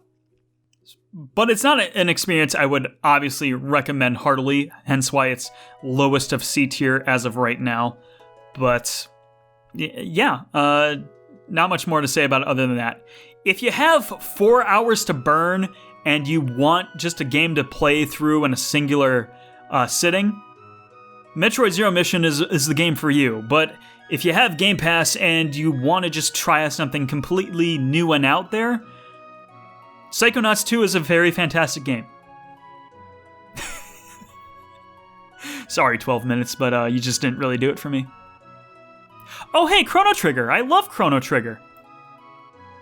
Scott Pilgrim vs. the World is a game I have a very interesting relationship with. I've not read the graphic novels for myself, but I've seen the movie dozens of times. The movie is one of my favorite films of all time. And I was also quite interested in the game. But at the time, I did not have a PS3, I did not have an Xbox 360, and I eventually got one later, but I kind of forgot about this game, and I just didn't manage to pick it up. And that was an unfortunate miscalculation because the game was delisted and then lost to time for a very long time, so I just didn't get the chance to play it. So this game, it had a mystique for a lot of people, but it also had this mystique for me because it's like I was a fan of the Scott Pilgrim universe and I wanted to try this game out, but I just never had the chance to. And I thought about trying to find a way to emulate it, but I didn't know if that was possible or feasible or whatever, and it just didn't have the desire and curiosity to really try and look into that. But I always told myself if I ever had the chance to play this game in the future, I would pick it up. And fortunately, it released, and then I finally got the chance to play this game that I was looking forward to for so long, and it was great, and it was fascinating to finally play this game, and it's a C-tier game. Okay, so it's a fine beat-em-up for what it is, but it's just fine. You can play better ones out there for sure, and I haven't played a whole lot of beat-em-ups. Honestly, I'm not really that big of a fan of beat-em-ups in general. I just played this one because I like Scott Pilgrim, but there's a lot of clunkiness to this game. It doesn't feel very natural to play, and the level design and enemy design just kind of throws a lot at you without really thinking through what you're going through. And it's not a particularly difficult game to get through. It's not a very long game. It'll take you a few hours, and that's it. And not really a whole lot of reason to really revisit it.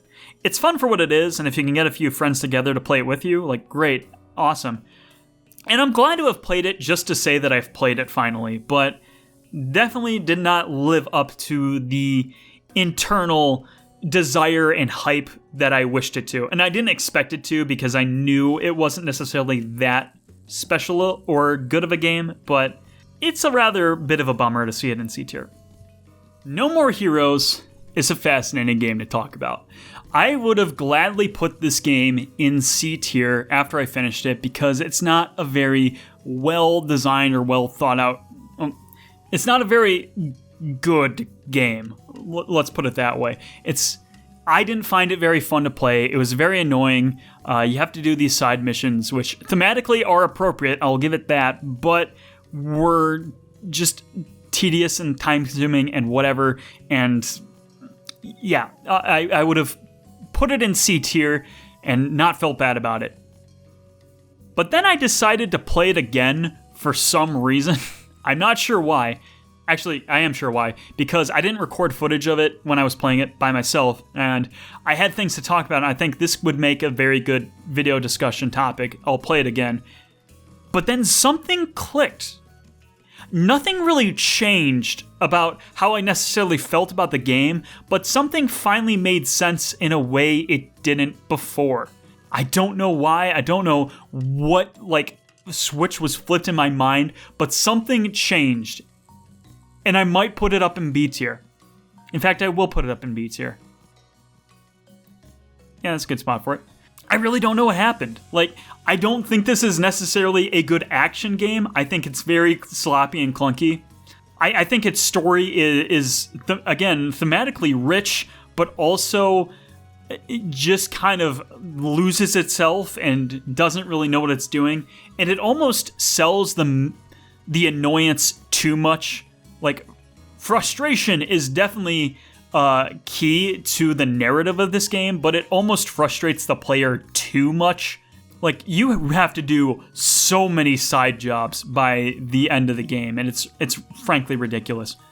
But I think if you really approach this game from the angle that you are just the bottom of a barrel trash, and you'll always be seen as the dirty, degenerate otaku, and no matter what you do, no matter how good you get at what it is you do best, you're still gonna be third-rate trash, no one's gonna respect you, and your whole efforts will be futile. If you approach the game thinking of the thematics of the game with that in mind, I think you're gonna enjoy this game way more, because this game definitely has a certain style to it. It's definitely a Suda51 game. It has that unique fingerprint on it.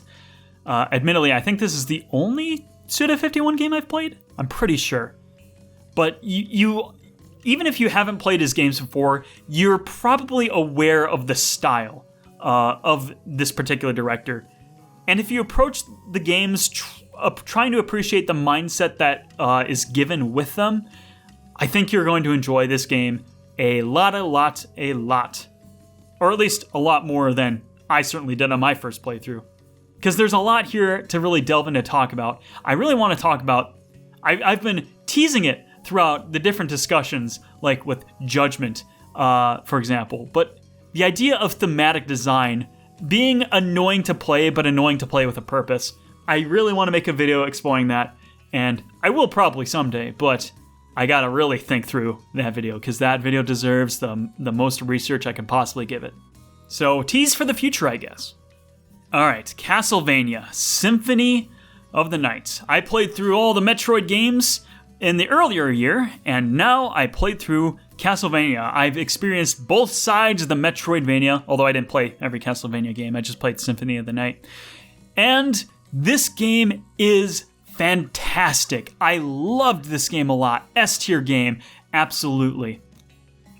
In fact, you know what? I liked it more than Psychonauts 2. In fact, dare I even say that? I'm gonna say it. Yeah, I enjoyed this game a lot. It perfectly blends RPG and Metroid together in a way that I personally find compelling, because no matter what I'm doing, where I'm exploring, I'm always progressing in a little bit of a way, even if it's just getting a little bit of experience points. It's compelling, it's interesting, I love it. And also what I love about this game is that it's way more open than a Metroid game. Metroid games are technically sequence breakable, but it has a linear pathway in mind for you to go down. Castlevania, you can approach however you wish to. If you want to go up to the clock tower, or if you want to go down to the catacombs, or if you want to go into the caves, or wherever, you can probably go there. It might take you a bit of effort. You may need to explore some other areas first, but it's fairly non-linear in a way that Metroid isn't, and it's very approachable in that way. Again, if you are a fan of the Metroidvania genre, Super Metroid and Castlevania Symphony of the Night, those are the two games that are the Metroidvania games. So if you've not played those games before and you like that genre, what are you doing? Go out there and get both of those games. Obviously, by this logic, I like Symphony of the Night way more. But either way, let's move on to the next one. Bravely Default, Flying Fairy. Oh boy, this game. So, I've praised Final Fantasy V earlier in this video. I said that it's one of my favorite Final Fantasy games because of the job system. And what do you know? Bravely Default is the spiritual successor to Final Fantasy V.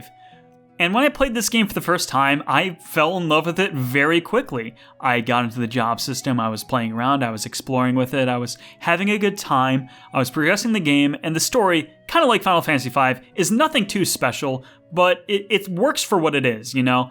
And I was having a really good time with it, and I was just grinding out for jobs and experimenting with different combinations, and I was playing the game because it was fun to play.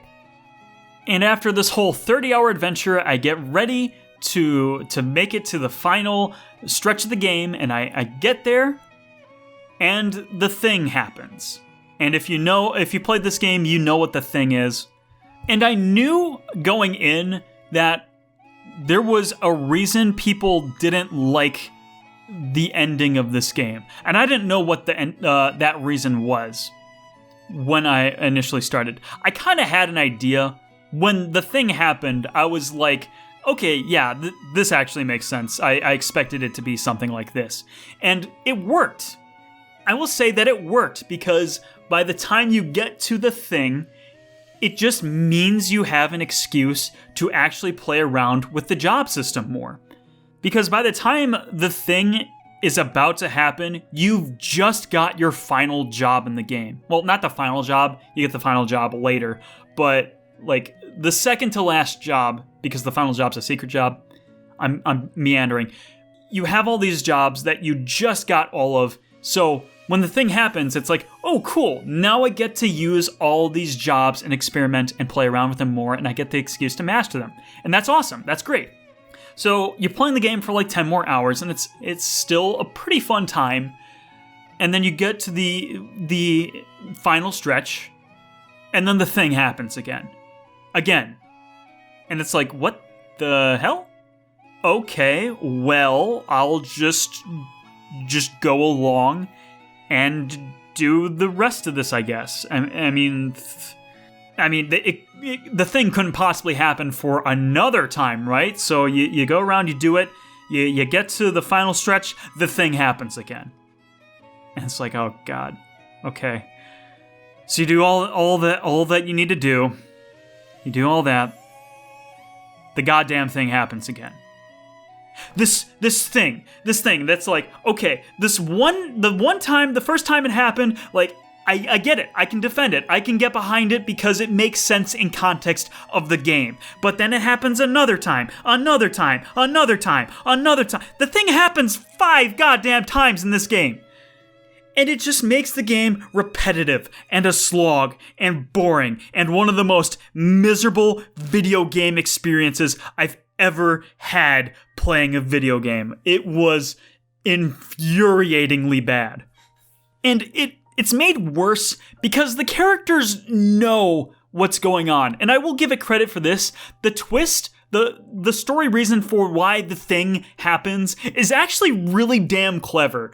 And I was like, holy shit, when I saw it for the first time, but that wasn't worth it. It was not worth just slogging through this miserable game just to get there. And the characters know that this is a thing, that this is happening, that they know what this is, but they just keep allowing it to happen, which is the most frustrating thing. So when the biggest revelation comes out after the fact, I don't even feel bad for any of the characters, like, being sad about the sixth thing, because they knew it was gonna happen, and they knew it was happening, and they just did nothing about it.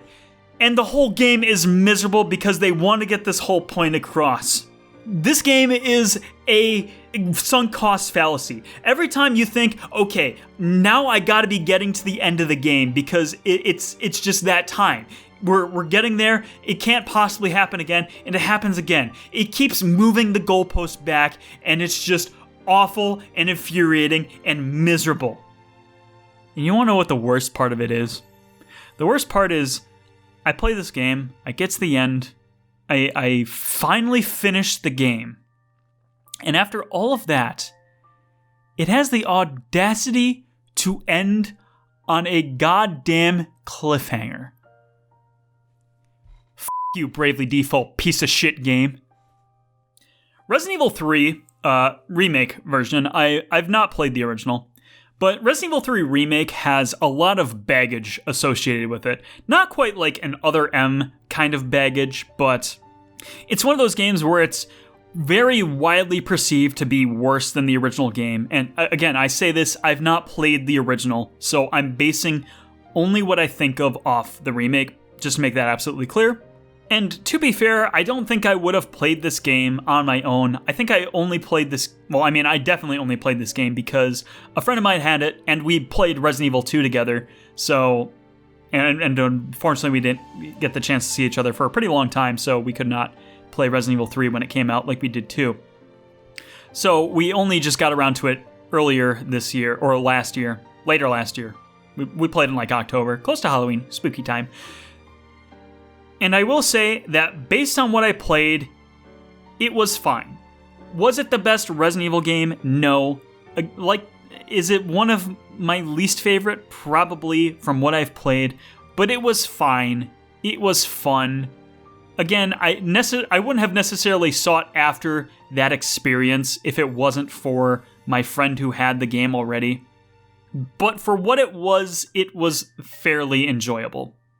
Do I necessarily want to play it again? No. Do I feel very connected to it? Nope. But it was fun. And that's all I need to really say about it. I don't have too much really to comment on for Resident Evil 3. Based on what I know in comparison to the original game, I absolutely understand and sympathize with the people who say it's not as good as the original. The original looks way more interesting to me than 3 Remake. But regardless, I only played 3 Remake, and for what it was a fine game. But I'd also played Resident Evil Village that came out this year. And like I said in my Game of the Year video, I played this game almost completely blind. I did not know almost a dang thing about it, other than Tall Vampire Lady and Chris Redfield is a bad guy, ? So I knew nothing of the puzzles I would encounter, the enemies I knew of, like, werewolves were involved somehow, I guess, but I didn't know to what capacity. I knew very, very little about this game going in, and what I liked about it is that it felt like I was playing a Resident Evil game for the first time in a way that I've never been able to experience before, because I've either watched Let's Plays or streams or played with people who knew what they were doing already, so I never played a Resident Evil game completely blind. This one I did, and I wouldn't say this is necessarily one of my favorite games in the series. Again, I like 4 more, I like 7 more, I like 2 Remake more. I might like 1 Remake more. It's been a while since I played 1 Remake. Either way, it's not one of my favorite games in the series, and I'd say it's a lower tier based on what I played, but I really connected with this game because it felt like I was playing a Resident Evil game by myself for the first time. Like, there was a particular quote-unquote boss fight in the game where I was just dumping ammo into them, just trying to figure out how to beat them, and I'm so curious why they're taking so long to go down. I'm pumping all my shotgun ammo. I pumped almost all of my handgun ammo. I have almost no supplies left. I used all my healing chem fluid, whatever it's called, first aid meds. I just dump supplies in this boss, and I wonder what I'm doing wrong, and then I find out I was supposed to jump down a certain pit and just evade the boss completely. But I still kept playing the game at that point with what I had. I just treated that as a mistake and moved on, and I recovered from that. I gained my ammo back, I gained my supplies back, I gained reserves back. Probably some adaptive difficulty things going on where I got some more stuff, but I made mistakes like that, and there was no one to tell me, hey, just run now. You can run now. It's fine. I discovered things like that for myself. I wandered around and I found an optional boss fight that I could encounter and deal with, and that was pretty fun. And I also quite enjoyed the story of this game. I know it's not necessarily the best Resident Evil has to offer, and Resident Evil doesn't have much to offer in this case, but I still enjoyed what was there. I like Ethan Winters. People hate on him, but I actually really like him. And I'm not necessarily super excited to see where Resident Evil 9 will go, but I'm still glad to have played Village. I thought it was a pretty neat and fun time. I'm so happy this next game exists. Mario Party Superstars. I love this game. I love this game so much. This is a fantastic game. Mario Party is back. This might be my favorite Mario Party game? Asterisk? Question mark? Because the thing is that this game owes so much to all the other Mario Party games before it. This game could not exist if it's not for the giants it's standing on. But for what it is, it's very fun. It almost feels like cheating to say it's the best Mario Party game because of that. And I talk about that in my Game of the Year video again. I might as well just say go watch that instead. But it's great. It's fun. I love it. It's Mario Party. What more do you need to say about it? But I'm just so happy that this was the game we got. And I hope that future Mario Party games just take this framework, but just make completely new original games out of it. New original boards, new original mini games. Because from what I understand, the minigames for the previous Mario Party games have always been pretty good. Even 9, 10, 11. Super Mario Party. I've personally not played those games at all, so I cannot say. This is the first Mario Party game I've played since 8. But if new Mario Party games are just this, but original and new, I'm very happy. I'm looking forward to the rest of the series. The Great Ace Attorney Chronicles. I finished both of the chapters games. I finished both games, Adventures and Resolve, and I have not played much Phoenix Wright. I've only played through the first one, and then obviously these two. It's not necessarily my favorite Phoenix Wright game. Oops, come on. But it was very fantastic. I'd say individually, both games would be A tier, but the fact that they are together in a collection on the Switch, which I played, the fact that they're both packaged together, I think elevates them to being S tier, because you really shouldn't be playing one if you're not intending on playing the other. And it's a very long game to get through. It took me like 70 hours to finish, and I focused this game. I put a lot of time and care and resolve into finishing this game because I really wanted to get through all of it. And by a certain point, like, it took me a while to really get that initial investment because the cases in this game just take so long. They're pretty draining. But once I got to a certain point, which wasn't necessarily a definable part of the game, it just happened that once I got to a certain point, I was now suddenly way more invested and I want to get through the whole thing. I don't necessarily know if this game is necessarily, or how this game is necessarily better or worse than the other Phoenix Wright games. Personally, for myself, I honestly prefer Phoenix Wright 1 to both the Great Ace Attorney games, but it's also been a while since I played 1. It's been like 5 or so years, but I've seen like live streams and content of 1, so I'm still pretty familiar with it. I think 1 is just easy to get into, where this game is very long and it's commitment. But it's great. It's got Herlock Sholmes, the best video game character of all time. So if that doesn't deserve it to be an S tier, I don't know what is. And also you might be noticing that I'm just tacking the entries on like the very ends or the very fronts of the list. I'm not really like putting many in the middle as of right now. That's intentional. That's intentional. I am intending that. I'm not being lazy, I promise. Crab Game. For those who don't know, it's a parody of Squid Game, the hit popular Netflix series that I believe came out this year? Or last year, rather. I'm still in 2021 mode. So it's like that, and I've not seen Squid Game, so I am a failure. I've played a cheap knockoff before I consumed the original product. I am a fool. And I need to say this. I need to say this right now. This is my public apology to Fall Guys. I'm so sorry, Fall Guys. You didn't deserve it.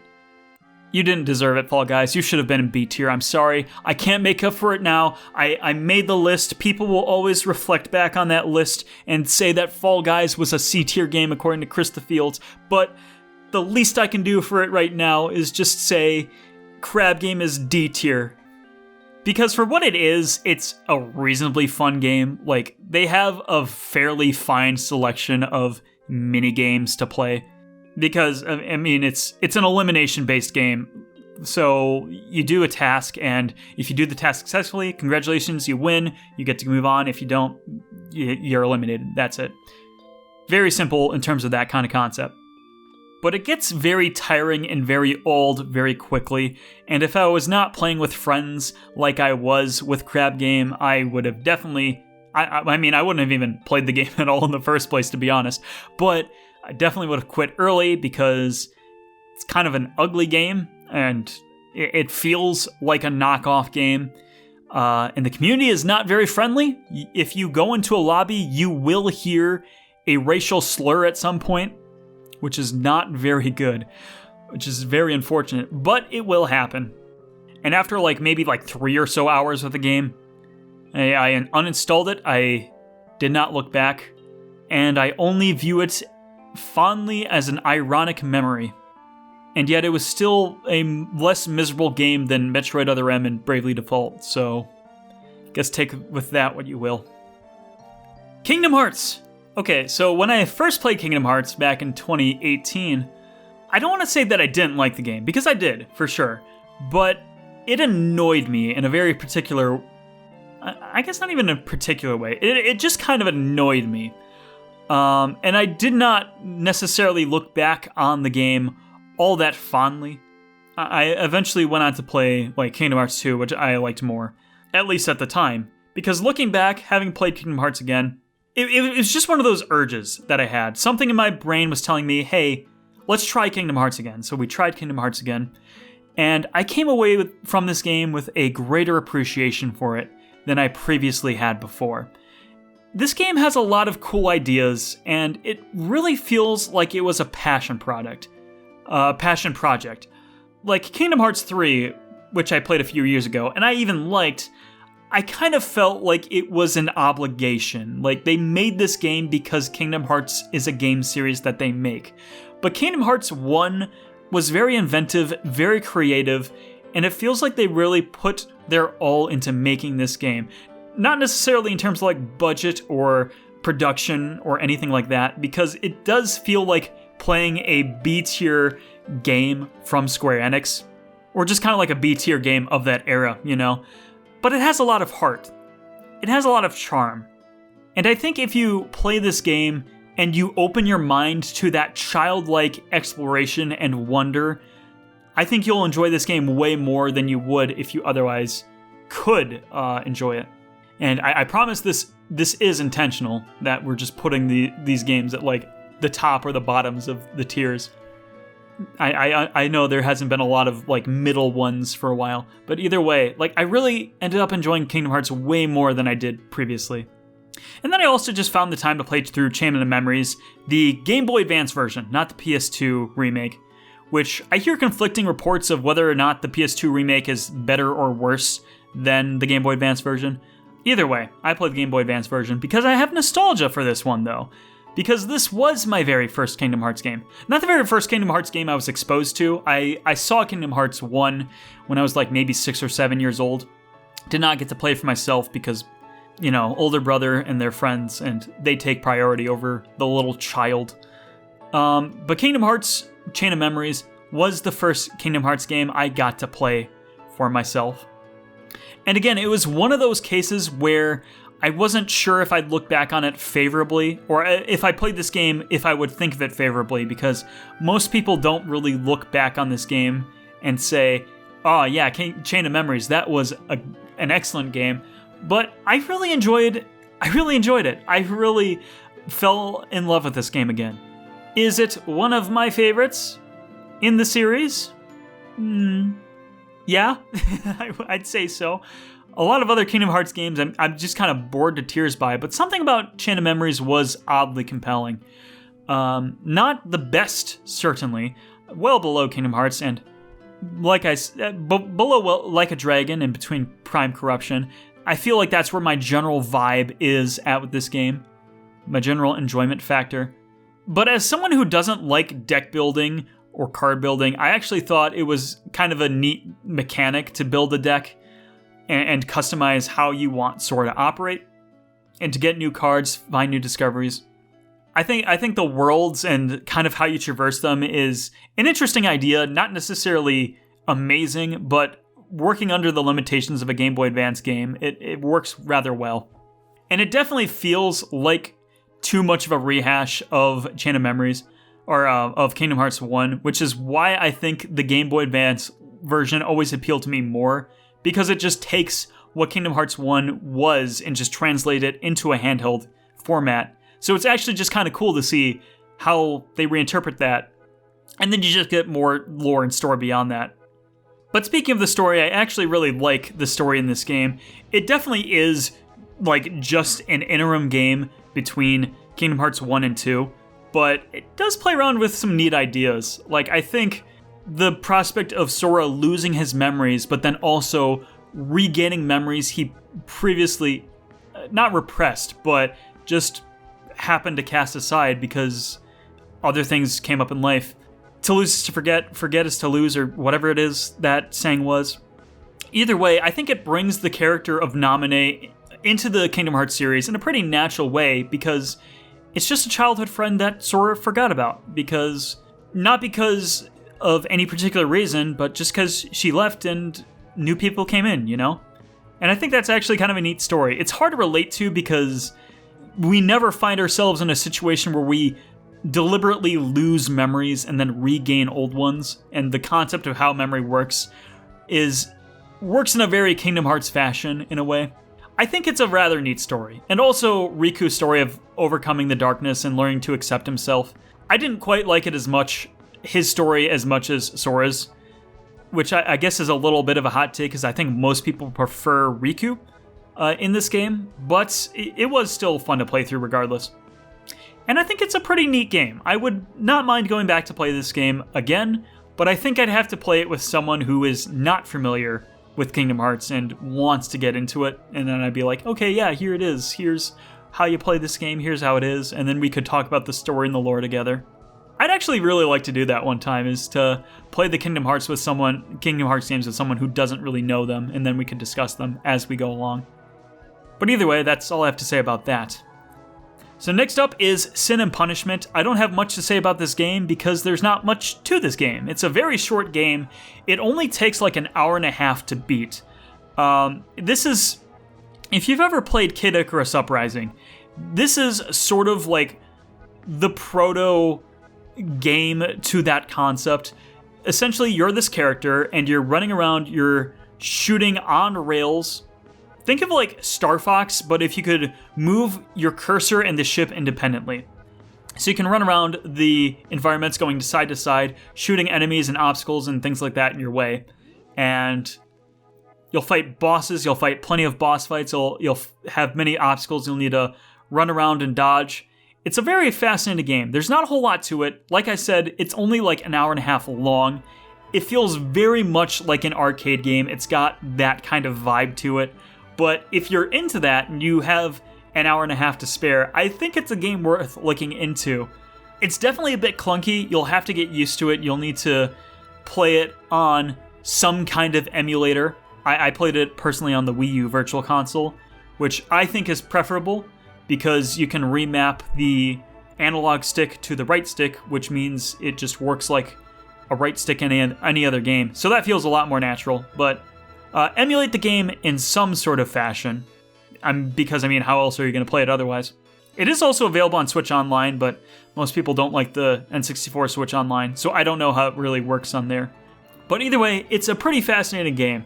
It doesn't do enough to be above a B tier, because there's not really a whole lot of reason to replay it when you've already played it, but it's a very fun hour and a half for the time it has with you. Halo Infinite, the multiplayer, specifically the multiplayer, because I've not played the single-player campaign. This is not one I've had a whole lot of extensive time with, but I think it's worth talking about because, significant factor, this is the first, real Halo experience for, multiplayer I've ever had.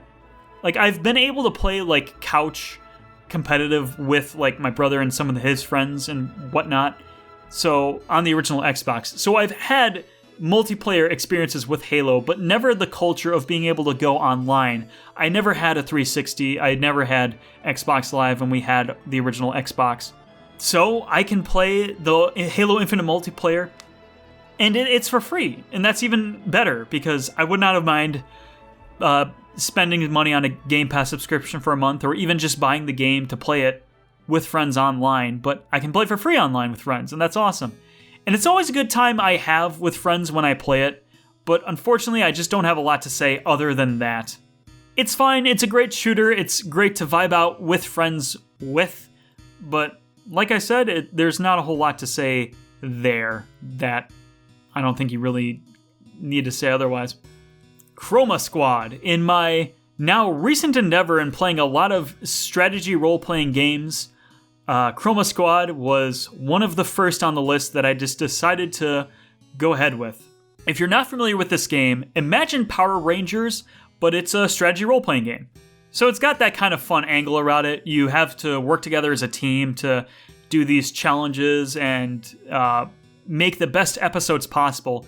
Because what sets Chroma Squad apart from other strategy games is that you have the whole aspect of building up your studio. So the better you perform during the missions, that will get you a greater audience, which will boost your ratings, which gets you more money, which you use that money to spend on upgrades on your studio to make your episodes shoot better, shoot more efficiently, upgrade your characters so they can tackle the challenges better as well. So it's got that whole management aspect to it that sets it apart, and I think it's really fun. So I have played the game before. I got it when it first came out. Back in 2015, I think that's when this game first came out, but I never finished it. I got maybe about halfway through and stopped. I finished it now this time, and I really like this game. I really respect it, but again, it just kind of drags out at the end. I think the whole last season, I think I would have been fine if that was trimmed down and cut from the game. Because I think the battles eventually get a little too difficult and a little too tiring to play through at that point. I think it kind of just wears out its welcome. So for that reason, I think goes into the B tier. Yeah, above Fire Emblem 1. It's definitely worth playing, and if you want to just play it on the casual difficulty and just breeze through, I think it's worth experiencing because it's pretty neat. And it's not all that long of a game either. It's only 10 or so hours, but it's a very neat game, very fascinating. I'd recommend giving it a look-see if you are inclined. Kena Bridge of Spirits, I made some quick time for very late last year. This is a game I had my eyes on for a while because damn does this game look pretty. I said in my Game of the Year video that this won my Best Art Style Award, and I stand by that. I think this game looks absolutely gorgeous. And it's impressive because this game is technically an indie game. It was made by 12 or so people, and they did a very fantastic job with it. I will say, though, that from a gameplay standpoint, it's not a game that you haven't played before. If you squint, you can see shades of Horizon and Uncharted, and even Banjo-Kazooie, because this game is low-key a collectathon. I made fun of it on Twitter. Well, not made fun of it, but I just kind of made a funny haha joke that this game is the best collectathon since Donkey Kong 64. But I mean, it kind of is if you think about it that way. So if you play this game for yourself, think of it as a collectathon. You might be kind of surprised how well that kind of holds up. but it's not necessarily a game you haven't played before. But for what it is a really fun game. And I think it's worth checking out if it goes on sale. But other than that, I was quite satisfied with what I played for that game. Final game of the night, Before Your Eyes. I loved playing this game. I first found out about this game from a friend. Just dropped it out of nowhere, said, hey, I played this game called Before Your Eyes, and the gimmick with this game is that every time you blink, you'll jump forward a little bit in this person's life. And that's really all I want to say about it, because if you have the chance to play this game, I suggest you play it. Because it takes this idea of an involuntary action that we don't even think about, blinking. Like, you never think about blinking unless someone actually brings up blinking, you know? It takes this idea of an involuntary action and creates a game out of it. So you want to experience this person's life, you want to live in the moment for as long as possible, because you want to see how this person's life unfolds, you know? So, like, for almost every single scene in the game, I tried to hold out as long as possible. And, like, I don't want to say the narrator character. Well, I guess he's kind of a narrator, if you think about it. But the dog person, the ferryman, he tells you, hey, don't think too hardly about it. Just, if you need to blink, you need to blink. Don't try to force your eyes to stay open. But you don't listen to that. You want to keep your eyes open because you want to see how this person's life unfolds and exist in the world with them. And it's also a story that can only work as a video game. In that particular sense, I think it is a form of art. Might be recency bias because I played it very, very recently. But I think it's absolutely a game worth playing because it's so unique and so much fun to play around with. And even if you only play it once, I think you'll really come away from that playthrough with something really impactful. And that does it for this 2021 Game of the Year list. I managed to do it after all, and boy, this took me a long time. It's going to be less time for you because I can edit some of this down and out. I took a few breaks here and there, but I'm very satisfied with this list. I played a lot of really good games this year. I'm very happy. Hopefully I can come back next year doing this again, reinvigorated and ready to talk about some more games, because I've already started my year of playing games, obviously, and I've already been playing some that I'm really excited to talk about. So maybe next time I'll take some notes so it won't be quite as long and I can actually get through it a little faster. But either way, I hope you enjoyed it. Hope I was at least some good background noise if you were doing something else. And I hope you respect my opinions. And that's all I have to say about that. I'm going to just shut this down because it's been too long for me already. So thank you so much for watching, and I hope you have a great rest of your day or evening or whenever you're watching.